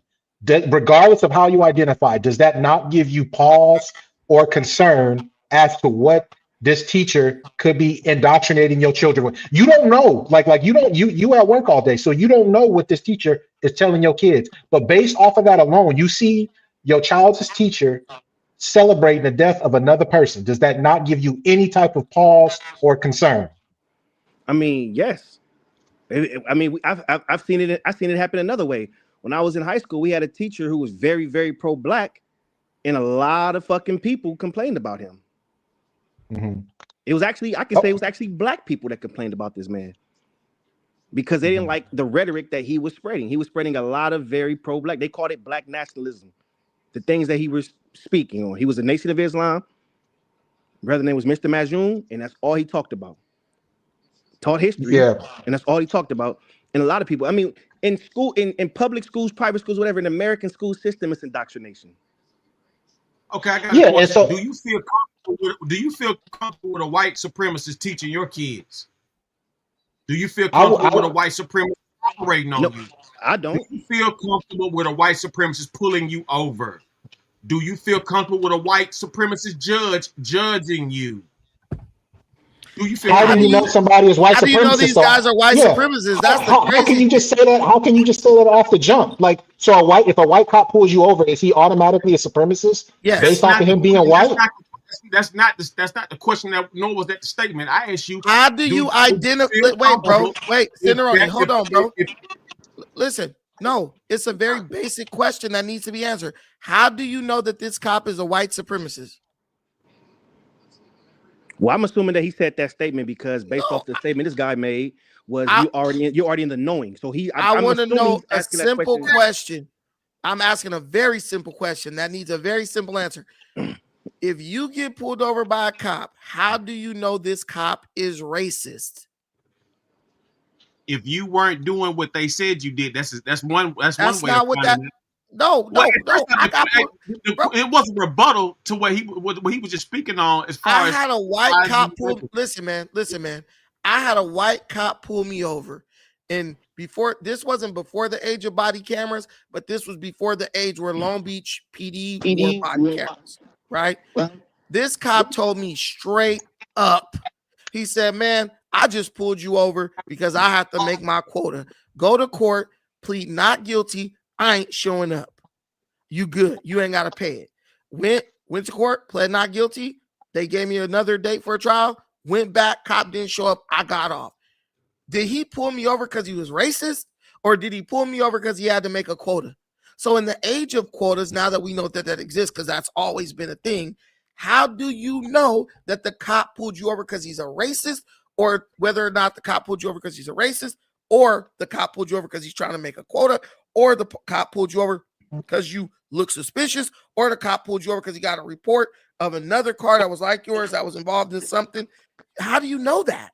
I think you can tell by the way the you know if you were right or wrong. Never mind. Well, yeah, that's what I'm saying. You know if you were going under the limit or over the limit. You got cops who will get behind you and make you speed up. Cineroni, I'll ask your question. Wait. I've had that happen to me on the freeway by Highway Patrol, and it was a nigga though. Pulled me over, gave me a ticket in Loma Linda, and I said, "Bro, you got behind me and started speeding up." Wait a minute. Black folks, bro. Listen, wait a minute, bro. Wait a minute. I'm telling you a true story, bro. I wish I had that cop's number. I'll call his ass right now. Listen, the dude got behind me in the carpool lane, starts speeding up behind me. So I speed up. He slows down. I slow down. He speeds up behind me. I speed up. He slows down. I slow down. He speeds up behind me again. I pull over. He pulls me all the way off the freeway. I said, "Okay, what's up?" "Oh, you were speeding. I clocked you at going 75. Speed limit 65. I said, "Nah." I said, "Man," and I stopped talking. I said, "You know what? I ain't arguing about this with this idiot. He made me speed. He knows he did. He knows he did. That's a trick they play. That's why you've experienced it and I've experienced it. And we in two different parts of the country at this point. But what I'm telling you is, when I went to court, I didn't know this, but in Orange County, they have some shit on their books where no matter what, you gonna pay some money, even if you found guilty or not guilty. The court told me, "Yeah, the judge said, I'm gonna throw it out, but you still got to pay the processing fee, $300." I said, "What the hell is it?" Go ahead. No, so I just wanted to answer Roni's question. To answer your question, Roni, I would not want to employ the services of any confirmed racist. But listen to the word that I used: confirmed racist. The people that are in celebration of Charlie Kirk, that are making public messages, public statements on their social media platforms, those are confirmed far left extremists in my playbook. So if it came out that something crazy happened, a black person was murdered, and you had somebody making confirmed public racist statements, why would I want to employ that person under any circumstances? No, I would not want that person operating on me. No, I would not want that person interacting with me. And okay, like, DJ. so yeah. Now my next thing is, since when has it been cool for black people to have sympathy and cheer on white supremacists? No, nobody is cheering this dude on. Charlie Kirk is a white supremacist. Nobody. You could say, listen, you could say what you want. Wait a minute, DJ, hold on. You could keep saying that till your face turn green. I don't agree with you. You're entitled to your own opinion. You don't even know nothing about Charlie Kirk. You only knew about him once he died. I've been following the guy for years. He never did anything racist, never hurt a single black person. Racial. Never hurt a single black person with nothing just he standing up said. for his. If you say Charlie Kirk is racist, you got listen. This is why you're a hypocrite. You defend pimping. Oh, if you're doing pimping right, it's not trafficking. Pimping hurt way more black people. Like that. You did, Cideroni. Stop No, lying. that was somebody else totally speaking on that. All I did was verify a situation into that. I don't know about Hey, Tuck, can I ask you a question real quick? Okay, hold on. Like I said, I will say this.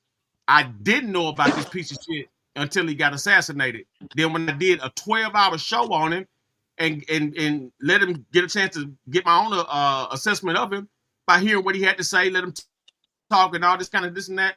Listen, man, the only points he had were obvious points that made sense about the country as a whole, but everything else he was tearing down people, and he was a racist. Like bottom line, the stuff he said about black people was asinine. A racist is determined by actions, not rhetoric. A racist is determined by actions, not rhetoric. You don't think he was just saying all of that stuff to be like trolly? He wasn't even doing anything trolling. racist. Listen, man, he wasn't even doing anything racist to anybody black. He didn't hurt no black people.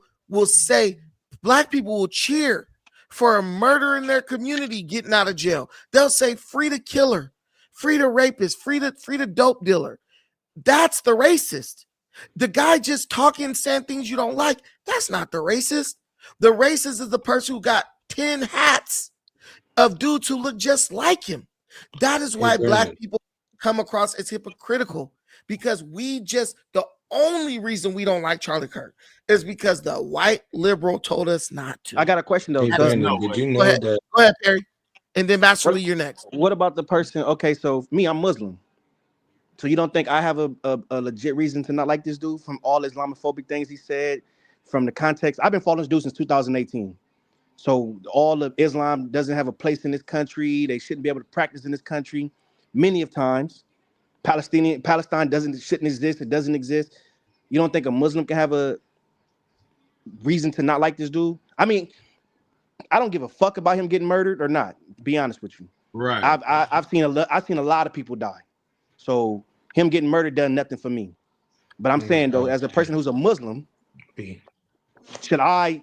You don't feel like I may have a reason to say, hey, well, fuck this guy? I think that with Muslims, it's a very tricky situation because there are Muslims around the world doing all types of atrocities. Muslims, so are Christians. That's fine. That's totally fine. But what I'm telling you is there's Muslims across the world committing atrocities.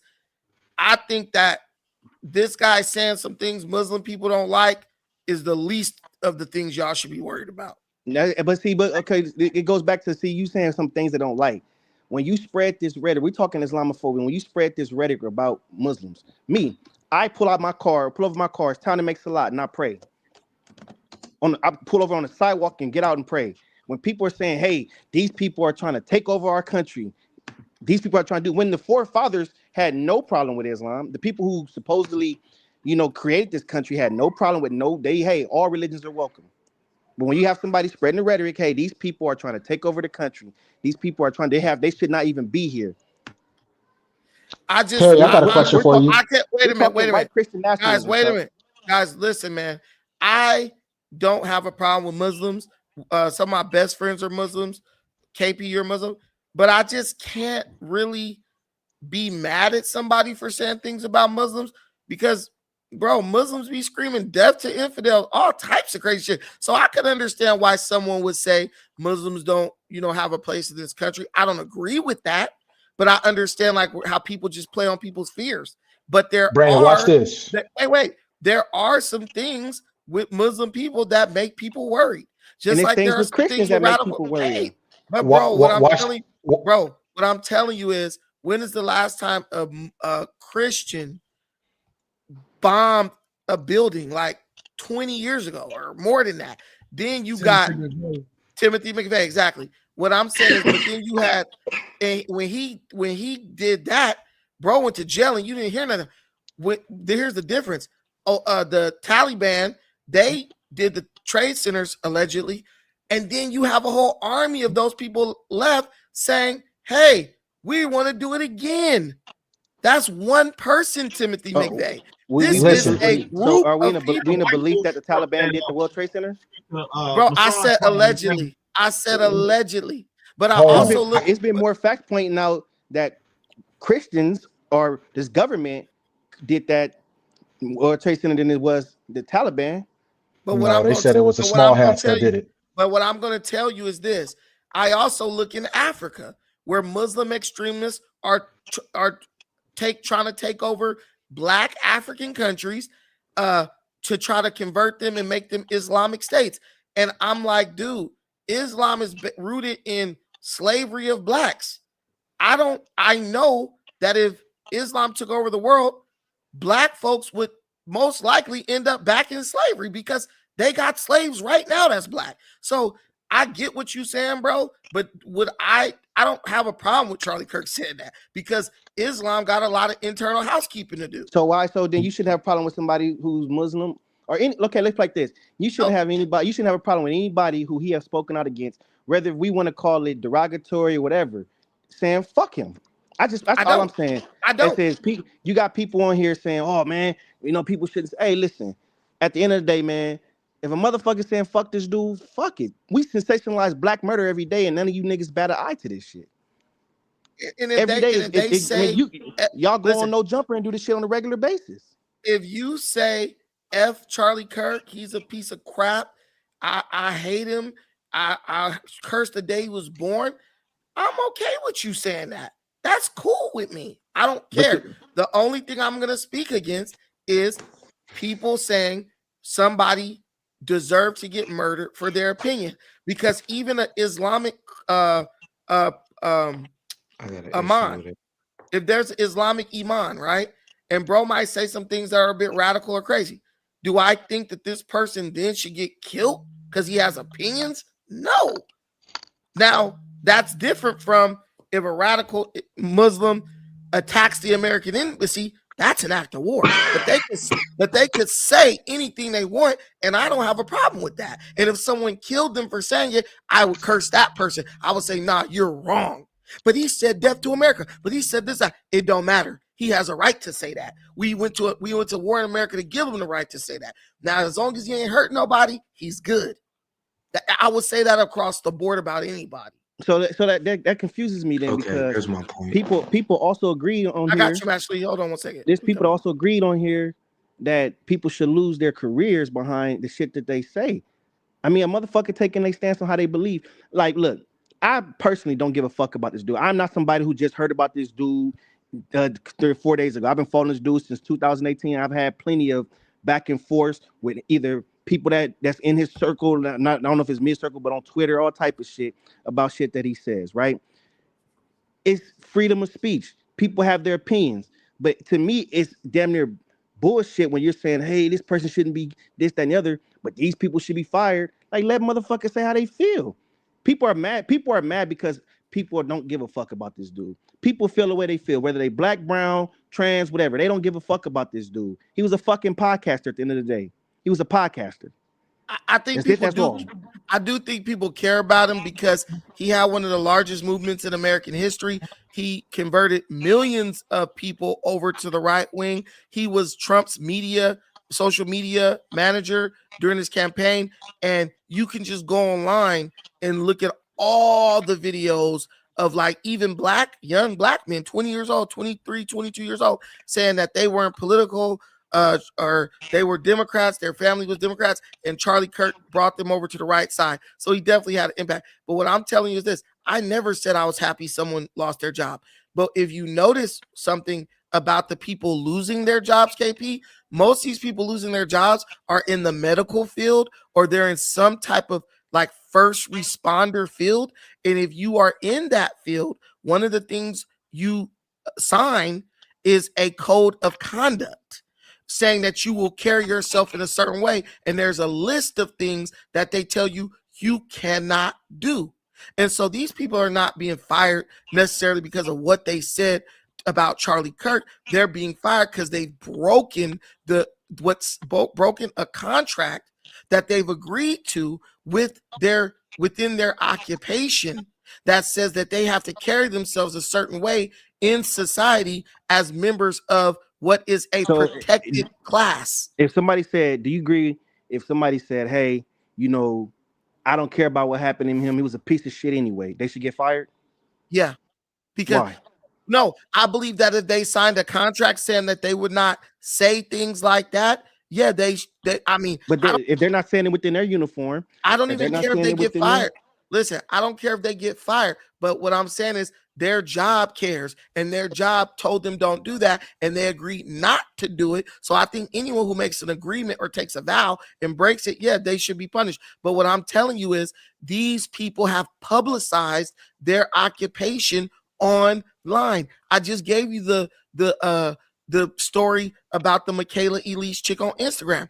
This woman's making videos, things I do every day to get prepared for my job as a nurse, my salary as a nurse in Los Angeles, this type of stuff. If you're telling everybody around the world what you do for a living, now you're representing that occupation. And so if you do something to misrepresent or to bring reproach upon that field, yeah, they're going to get rid of your ass, bro. So you agree that free speech should be censored? No, they're not censored. They're not being censored. Their job is simply saying, hey, you can't work here doing this. That's not censorship. They're not telling them they don't have a right to say that. It's just like social media. YouTube could take my video down for me saying something they don't like. But guess what? They's just saying you could do whatever you want to. You just can't do it on our platform. You're being censored. You're agreeing to allow YouTube to censor you when you sign the YouTube partnership agreement. If a person is not at work and they're in their own time, yes, because we can go. I was just talking to my cousin last night about the military code, because he is a former he's a veteran who served for 15 years, and we were talking about the guy who they were trying to reprimand for making the statements about some shit about Charlie Kirk, and it was about the flags at half staff, and he was like, he think it's bullshit because this dude did not serve in the service, he was not a political figure, X, Y, and Z, and he was like, why are we supporting the racists? And it was a white guy that said it, and he was a sergeant, and people were like, oh, this, that, and the other, and my cousin broke down like, no, well, technically, this dude is not invalid. He's not in violation of the code, the military codes. He's not. But no, he's not. Because of this, and we can just say what it is. A lot of the white ring people are bloodthirsty revenge right now. I'm not saying that they're gonna kill somebody, but they're angry, they're emotional, they want some revenge. So they're like, anybody who's going against this shit is a problem. So people are making it out to be a problem. How is it becoming a problem when he's within his right to say that as a military? Because you have people there. I'm gonna send it to you. I'm gonna text it to you. The whole story about this dude right now. Because I literally was talking to my cousins. I'm like, hey, I've never been in the military, so how does this work? And he broke down there. It's called the uniform. I think it's the Uniform Code of Conduct, some shit like that, where they have to present certain shit. And one of the major things is they cannot be like they political stances. They cannot be open with like that.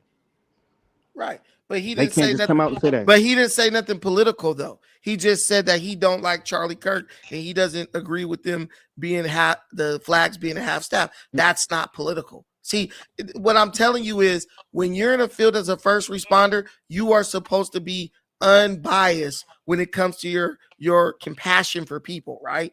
When you're saying shit like, I'm glad that motherfucker dead and all that stuff, that's what these nurses are saying. That's what these people, these cops are saying.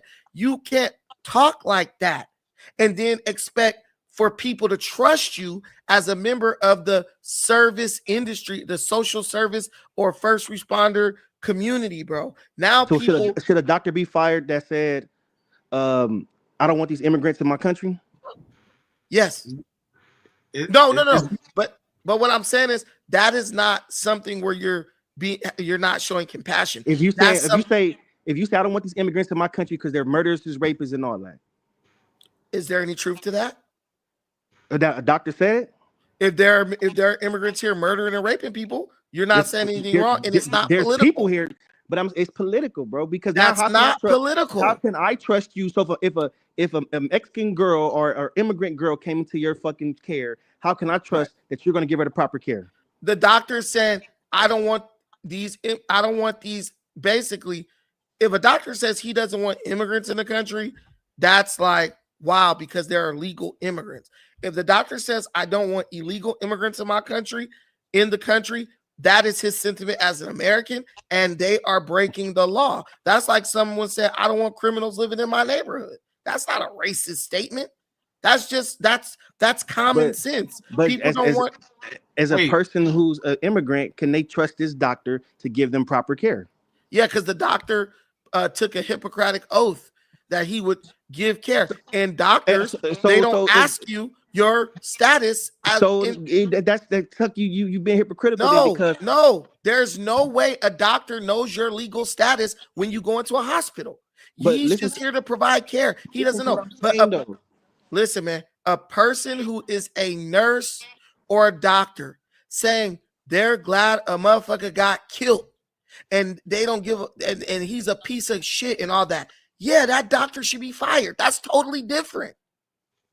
I've seen doctors crazy right now. I ain't gonna lie. I've seen doctors who literally say, "Hey, this, that, and the third about immigrants. This, that, and the third.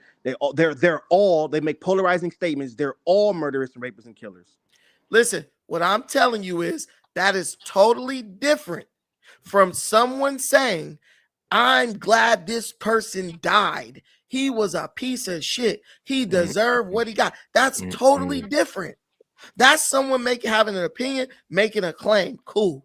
But when someone's like, I'm celebrating this person's death, that's different, bro. That's totally. Go ahead, Master Lee. My bad, bro. Go Brandon, ahead. do you identify as Christian? No. No. Okay. Brandon's the devil. So that's what I'm saying. Like, if you I don't identify as Christian either, but I was raised Christian. But if you keep like repeating what you're saying, like, yo, I'm glad this motherfucker's dead, or I'm glad this dude's dead, that sounds like some Satanism or like some demonic type of force, like taking over people. You know what I'm saying? In my opinion, because I don't think people would be saying this if they didn't have the opportunity to say this. But it's really exposing a lot of people for not like having a moral background or moral upbringing. I think that's the first lesson. I think people do have morality, but I think people are just sheep. They have been told to think a certain way. They've been indoctrinated. So whatever this group says to do or they do, they just fall in line and do it. Everyone knows liberals and Democrats have a one-track mind. They're on groupthink.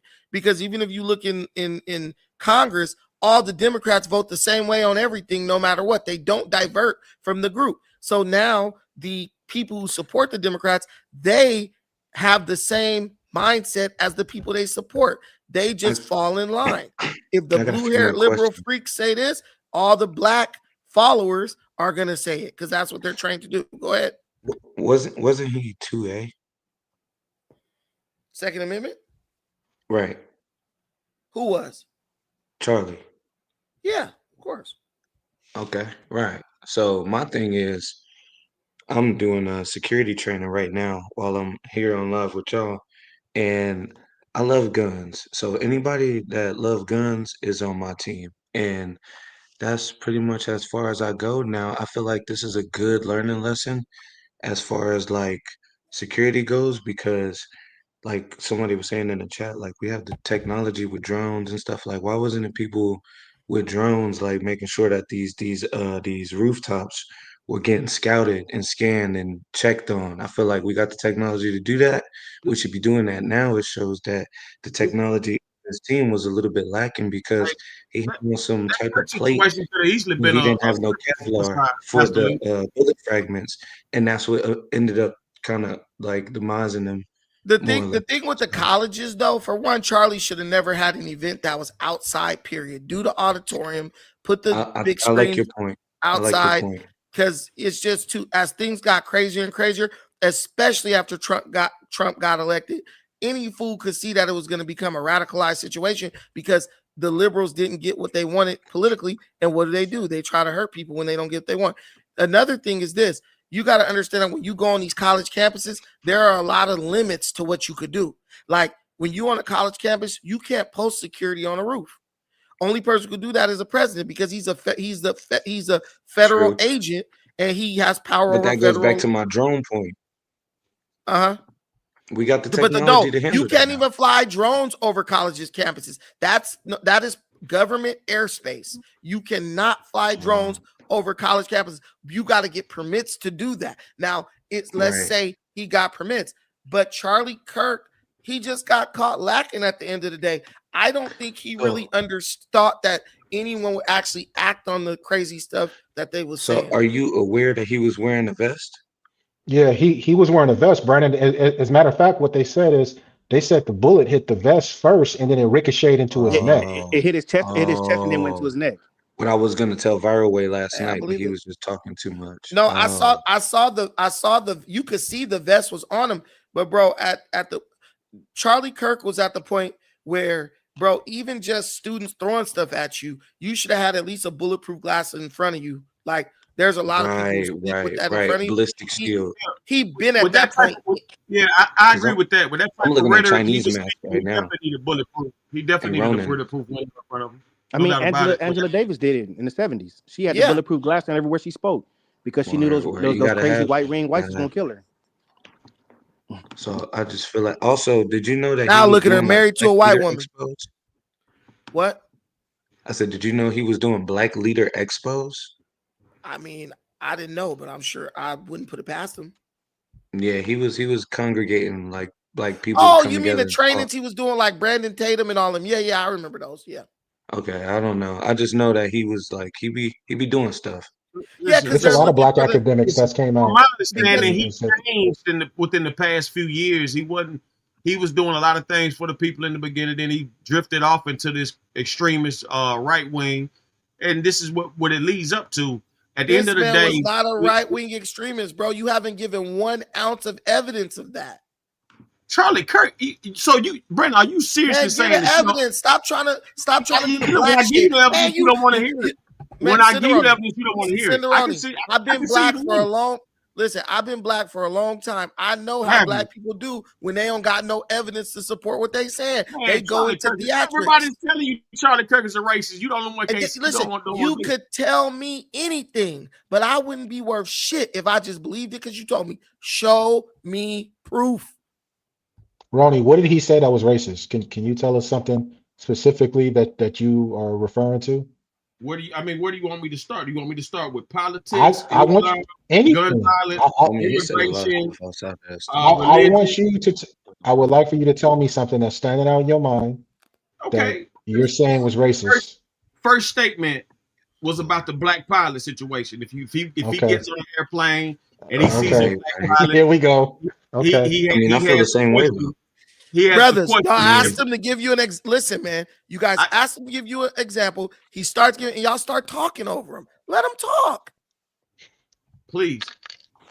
Okay. Then it goes to if you're in the WNBA, pot smoking black lesbian, do you get treated better than a United States Marine? Yep. Let's go. That wasn't racist. Happening all the time. No, that was because of the Brittany Griner situation where there are prisoners of war in Russia right now, and Joe Biden, because he's a piece of crap, right? He brought home a NBA player who literally broke the law. He fought to bring her back, but did not bring back these prisoners of war, including a black man who was a prisoner of war over there for many, many years. And I actually think that the Marine he was talking about was black. Okay. Let's go Ronnie. Okay, no, hold on. Let's go back to your let him give another one. Because with the pot smoking, with the pilot stuff, I totally understand. I totally talk about the pilot. Yeah, listen, exactly. I totally understand where Charlie Kirk was going with that because I agree with him. Wait a minute. I was getting. Listen, this is a true story. When they started doing DEI stuff in the hospitals. That's where that started first, the DEI shit. Hospitals. Bro, I was in the hospital with nurses who literally, no, they weren't even nurses. They were, they were nurses. I think they were nurses or medical assistants, something. Bro, these girls were straight DEI hires. The hospital, it's not even there no more. It was called Bellflower something years back. That thing got closed down. But they were hiring people based on trying to have staff of equal races, right? Equal amounts of races on their staff. Because I guess they had got a lawsuit. They wasn't hiring no black people. Woo. Bro, I'm sitting in there about to get an IV. These chicks are like, no, you do it. No, you do it. No, I'm scared. I don't want to do it. You do it. You do it. I said, dude, this is some DEI shit. These chicks are clearly not qualified for this job. Why did they hire them when there are a million medical assistants, millions of nurses, all that? Because of DEI. And when you get DEI hires, you have to be scared that the person who's hired is not competent, but was pushed through up the ladder because of their race. Prime example, the police forces. They reduced the physical fitness test so that more women could be hired. Then you watch women cops. I watched a cop in Anaheim, a female. She let a criminal walk up on her, take her gun out of her hand. He pointed back at her. She's begging for her life. The DEI stuff is just true, man. You can say whatever you want. That is facts, bro. DEI hires are making everything more dangerous. And again, I go back to what I said earlier. It makes the black people that are qualified and are competent, it makes us come off like amongst our peers. You know, it's like we have to prove ourselves in the workplace. Hey, I think I hate having to do that. I think you're in the tech space, DJ. How many black folks get hired as a scrum master, don't even know shit about tech, don't even know nothing about computer, nothing, don't know nothing about software, none of that. But these liberal companies, we got to hire at least this many black people. So there's a well-qualified Indian or black or white guy or Asian or even black guy. But, we don't got enough of this particular gay black men working in the company. So we got to hire this guy. Guy gets in the job, ain't doing his job, hiding, can't nobody find him when you need him. And then if you get fired, you a racist. Bro, DEI just destroys the American workforce, bro. I'm just saying it just like that. But Cinderoni, go ahead and give us another thing that proves Charlie Kirk is racist, because it ain't looking good so far. Hey, listen, you never did want to dialogue about that black pilot comment. You agree with that? Did you listen? He literally just addressed it. That was what his whole monologue was about. You guys are talking about Brittany Griner. I'm talking about this black pilot. Roni, he just talked about it for the past 5 minutes. That was all he talked about. So Roni, when he started talking about the police officer, when he started talking about the police officers with the women getting their guns took, like he's making reference to DEI policies that are being forced upon in the workplace, and how people get her gun took if she ain't. Hold on, listen. White woman in Texas go in and kill the wrong man because she thought she was in her apartment. Ronnie, that's a little bit. Ronnie, all he's saying is when you have these policies intact, it gives other people thoughts that maybe that the person that's doing that job has not been qualified and they only got their job to fill a quota. It doesn't necessarily mean that the person is or is not qualified, but it definitely gives people pause and hesitation that they didn't earn it. Do you agree physically a man is stronger than a woman naturally? Of course, obviously. What are you saying? You're completely missing the plot. So should women be hired? You're completely missing the plot, dude. Should women be hired in the police force if they are qualified? Yes. But they're not hiring them based on qualification. They're hiring them based on filling a quota, bro. Listen, man, Charlie Kirk was speaking to a reality that exists in our society. You have many people of color who are being placed in positions not because they are competent in those positions, but because our society has deemed it suitable that we give people, unqualified people, positions based on equality, diversity, equity, and inclusion, fam. You can't get mad at someone for having a sentiment that reflects the ignorance of our society. You would say Charlie Kirk is racist and ignorant, but is the person racist and ignorant who says I'm a highest person just because they black over, even if they're not qualified, over someone who is qualified just because they're white? This is like, it's like the pot calling the kettle black, basically, or it's like me slapping you and then you getting mad because I slap. It's like me slapping you, then I get mad because you slap me back. No, he is a product of our society. Yes, if I get on a plane in Southwest has launched all this new DEI crap, I'm like, there is a legitimate chance that this guy could be on this plane flying it, and he doesn't have as high marks as his counterparts. And I know there are black men and women who are qualified, but guess what? They can't fly every plane. How do I know I'm not dealing with a guy, like Charlie Kirk said, who only landed half of his flight simulator planes, or made only half of his flight simulator landings, and he got pushed through the ranks, and they said, oh, we gonna grade on a curve or let Joe Bob, go up in rank because he's the only black transgender, what's another crazy thing? Black transgender, gender fluid, furry, whatever male. This is the things they're doing, man.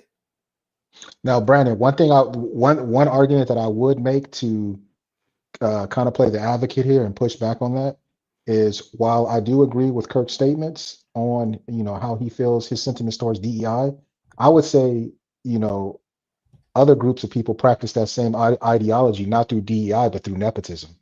So there is the case of that where we'll have white folks who are unqualified, but they get the positions just based off of who they know or inheritance or what have you. So I think that goes on both sides. But for sure, if I'm just speaking towards the black folks, I mean, I think it's fair to say that we want to be judged by the merits.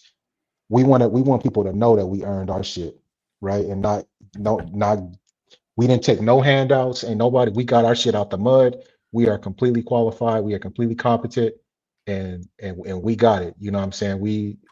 You're in good hands when you're working with us. Let me tell you this about the Charlie Kirk clip about the and Cineroni might not accept this, but I know for a fact 90% of people, especially people who didn't see the whole conversation, they don't understand what Charlie Kirk meant when he said what he said. His whole purpose of saying what he said he wasn't saying that like, hey, this is what I think when I get on a plane. And that's what Cineroni is missing. What Charlie Kirk was saying was, when you do DEI, when you are hiring people based on the color of their skin or their gender or anything like that, it invites unwholesome thinking.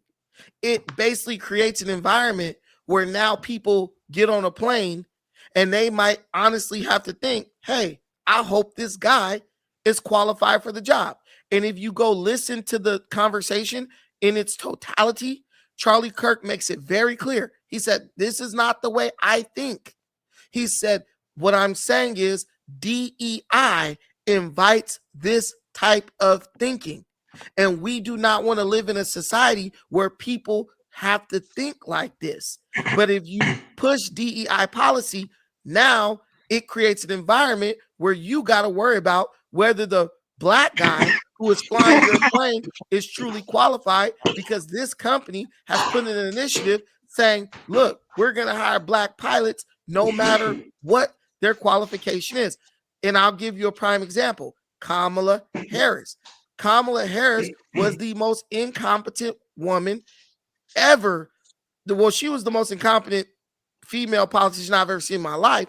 But why did she become vice president? Why was she one stroke away or one heart attack away from being president of this country? Because Joe Biden picked her not based on qualifications, based on race. I will pick a black woman to be the next vice president. I will pick a black female to be the next Supreme Court justice. He's throwing away qualification and saying, I'm going to do this based on race and gender. And that creates an environment where people now have to question the qualifications because they know people are being put in places based on what? Not their qualifications, not their ability, based on their race or gender. That's all Charlie Kirk was saying. He didn't say that he physically or literally thinks that when he gets on a plane. But like I said, we'll take something out of context and run with it. And it's embarrassing. I'm tired of that though.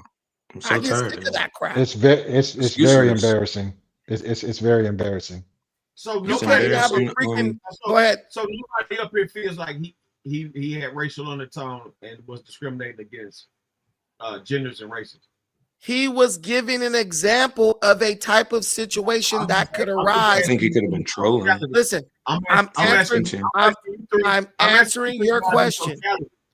He was listen, man. Charlie Kirk was saying he literally said it. This is not the way I think. But we do not want to live in a society where you have to have these type of thoughts when you get on a plane. And if you push DEI, that's exactly the type of society you will be living in, where people have to question the qualifications of people who have their lives in their hands because the companies are hiring not based on qualification or merit, but simply based on race and gender. And sexual and sexual orientation. Why can we not be men about it and understand that the man was speaking hypothetically about something that could happen if we do not stop this DEI crap, bro? I mean, bro, if someone cook your food, do you want the person who passed culinary school just because they black and we got to graduate a certain amount of blacks every year? Or do you want the person who passed culinary school because they were qualified and they met all the standards required for graduation? Bro, right now, I'm telling you, this is true, Cinderoni. You could look this up. They are graduating children from high school who didn't even have a 1.0 GPA because they do not want to discriminate against minorities, bro. This is a fact. I thought they had SATs and No all that child kind of left stuff. behind. You don't have to take the SAT to graduate high school. They have removed. It's mandatory. You got to take it in Georgia. I don't think so. But listen, there is schools that are eliminating math as a requirement for graduation because they said requiring math to graduate discriminates against black and minority kids. That's crazy, bro. That's crazy, man. Look at Jacote. He said, come to Baltimore. You would see a lot of those. Most of them can't even read. And once the schools do it, the companies start doing it. And let me tell you why the companies do it. Because they get money from the government to do it. They will hire unqualified people because they get money from the government to do it, man. Go look at the dropout rate of black people who go to Harvard. Sixth cycle. There are kids, black kids, who went to Harvard. I knew this girl named Patrice. She damn near got drove crazy. She was going to Yale. But she was like super depressed, even contemplated suicide because she got into Yale from affirmative action. She wasn't really qualified to go to Yale. And she was like, the workload was driving her crazy. She had to live with all these expectations from her family, her friends. Her dad was bragging to people, my daughter goes to Yale. And she really wanted to leave and go to another school, right? And she wanted to change her major because she couldn't hang. She couldn't hack it. The girl was damn near on the verge of suicide because she wasn't really qualified to go to Yale, but got in. Why? Because of affirmative action. She should have went to a state school. But guess what? Black folks we got to be the first and the token nigga to make history. Token, yep. That's what came to mind. It's What do you dumb. think? What do Go you ahead. think, Brandon, about these?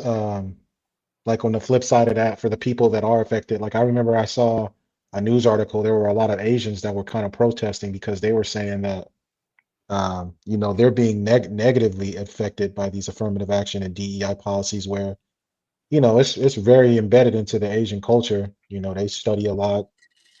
They work hard for their shit. And these motherfuckers is getting 4.2, 4.3 GPAs, overscoring on these tests, and they're not getting into these schools, and imagine working your ass off your whole life to lose your shit to somebody that didn't even get half of what you got, like that didn't score half of what you got. I mean, that's low-key infuriating. I know I would be upset, man. Nobody study harder than the Africans and the Asians.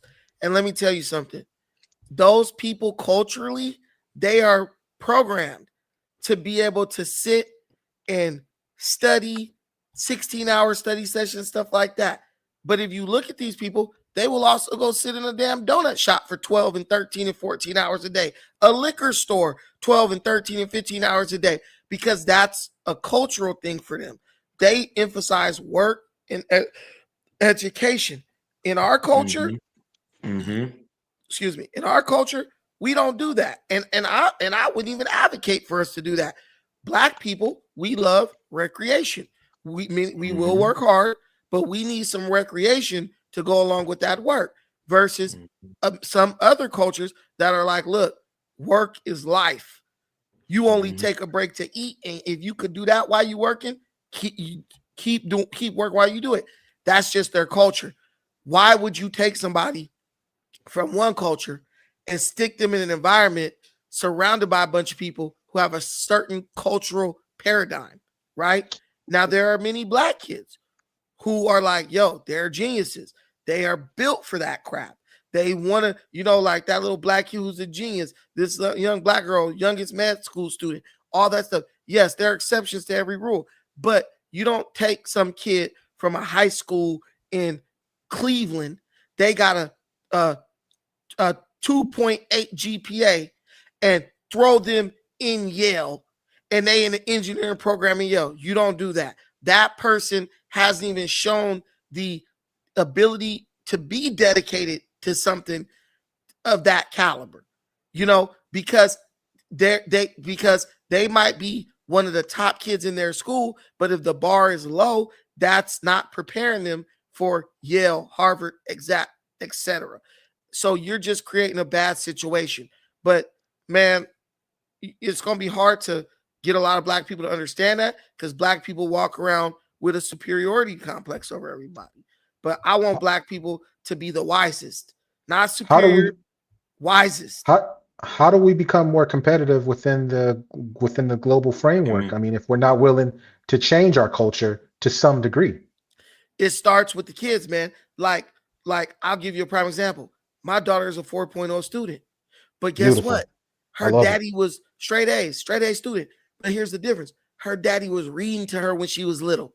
Her dad and mom sat down, worked with her, helped her with her homework. And it got to the point we didn't even need to help her. We were just sitting there. She knew what to do.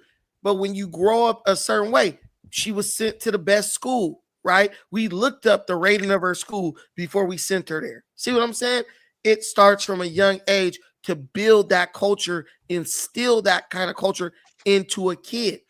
You can't take this kid who go home every night and they mama drunk and they daddy ain't around and they doing their homework by candlelight or just not doing the homework, but they go to a school where it's graded on a curve and the other kids in their class ain't doing no work. So they like, shit, BC student, because it's on a curve with kids who ain't doing nothing, and then throw them up in Cornell University and be like, yeah, just be great.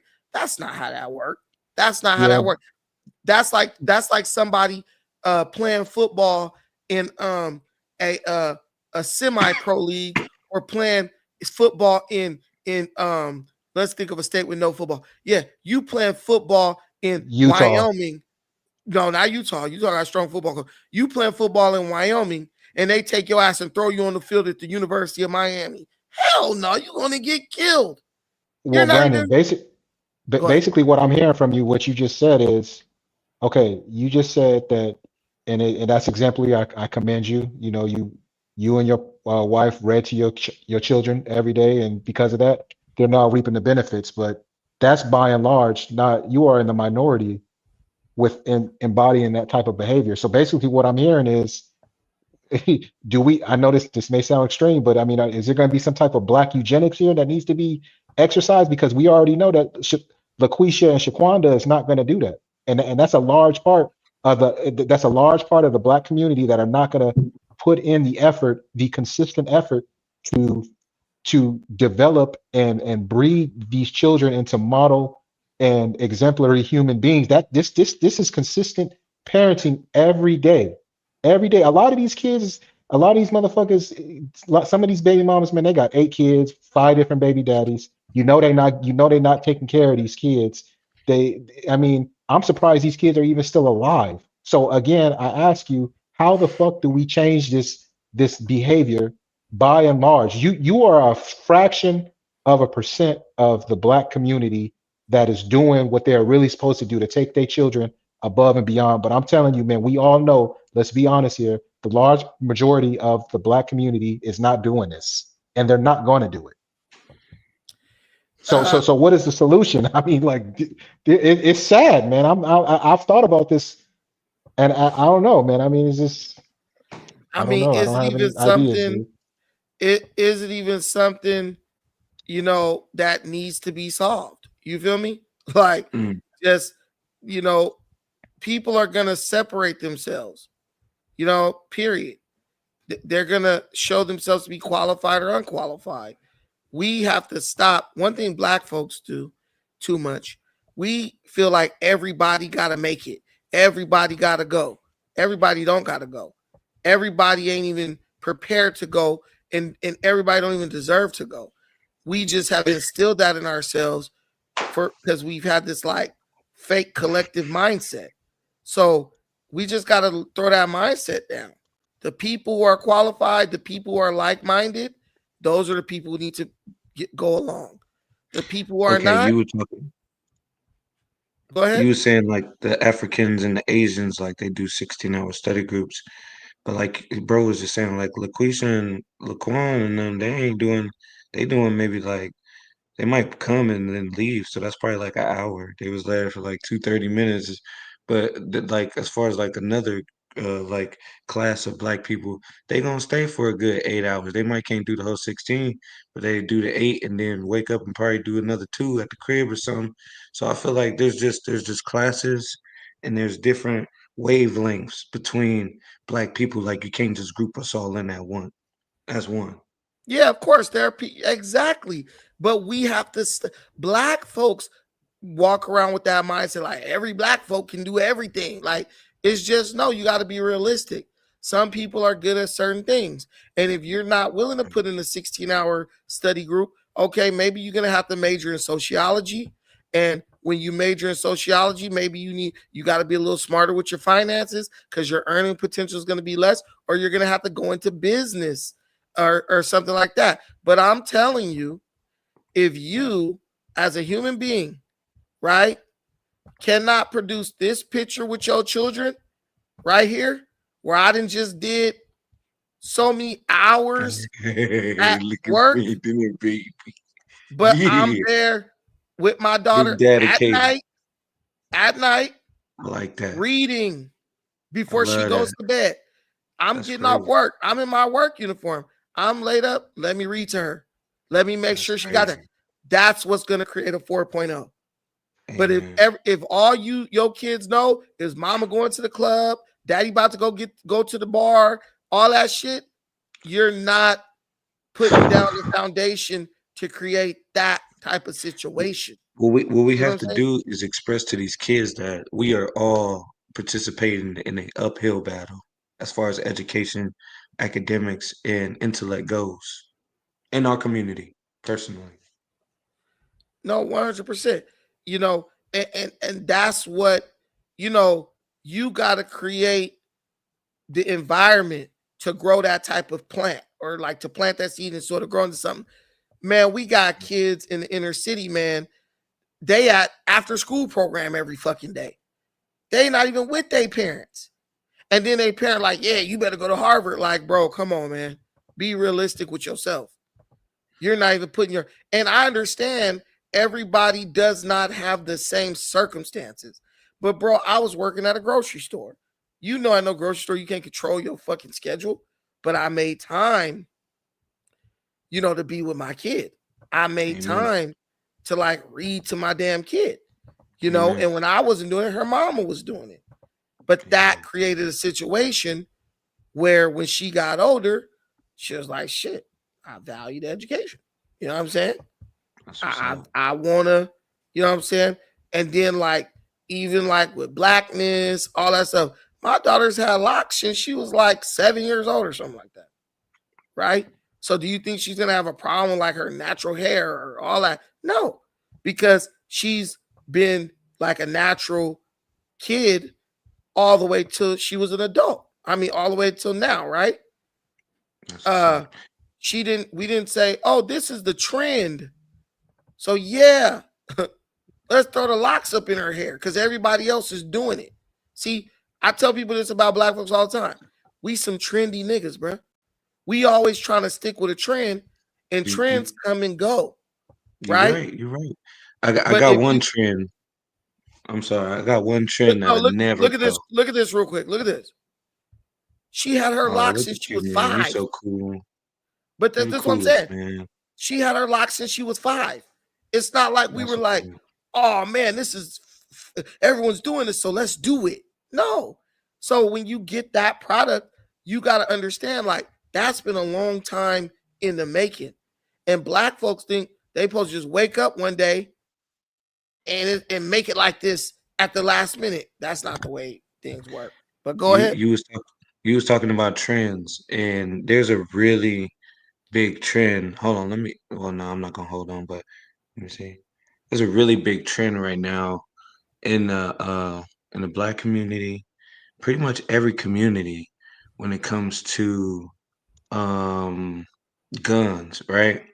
But I just recently realized a gun that just came out that was from a movie called the Starship Trooper. It was a shotgun on that movie where they were shooting aliens. It was like 15 like semi-automatic type of shotgun shells. And I want to promote that right now. It's called the TS-12 because I want to bring some education to your platform because that's what I do for myself and the people around me is just spread awareness to like new items that's on the market that we could defend ourselves and our homes and our families with. Right. So I give that to y'all as a gem to go check that out when you have some. I love that movie. It's on Netflix too. Go watch it immediately. You love that movie? Man, that's like one of my favorite movies. I watch it every time I see it. Bro, I was talking the viral way. They didn't even know what I was talking about. I was like, man, I gotta go talk to Brandon, bro. Nah, Starship Trooper Rico's Roughneck. Yeah, I love that movie. That's one of my favorite movies. That joint came out in like 1997, man. I was like middle school. Hey, man, I knew I fucked with you more than I fucked with Viral Way. Guys, I gotta get out of here, man. It's been 4 hours. I can't believe I did a 4-hour live stream. That's fucking crazy. But guys, I gotta get out of here. I'll be with y'all tomorrow. All right, man. Thank y'all. Oh shoot! Wait, super chats. Let me get these. If it the neighborhood Herald, thank you for the $5 holler. If anything, he went harder on white liberals than black liberals. 100%. 100%. Turney Tyke. The same people mad that Charlie was killed for his opinion are mad at black people for having an opinion. I don't think he was mad at black people for having an opinion. The neighborhood Herald, bro, I've never seen my niece do homework. They don't even have textbooks. Dismantle the Department of Education. Facts. Nah, for real. The neighborhood Herald, thank you for all the $5 hollers. Bro, I've never seen my he donated twice. Thank you, my brother, for donating. Also, shout out to Turney Tyke because he sent me a Cash App as well. And shout out to my boy Abdul Kabir for the Cash App contribution. I appreciate that. Dang, guys. This was a long one. Thank you for being here with me. Let me see. I'm trying to make sure I'm not missing nobody. Yeah, I got it right. Thank y'all, man. I'll talk to y'all later. Take care of yourselves. And most importantly, please take care of each other. Peace.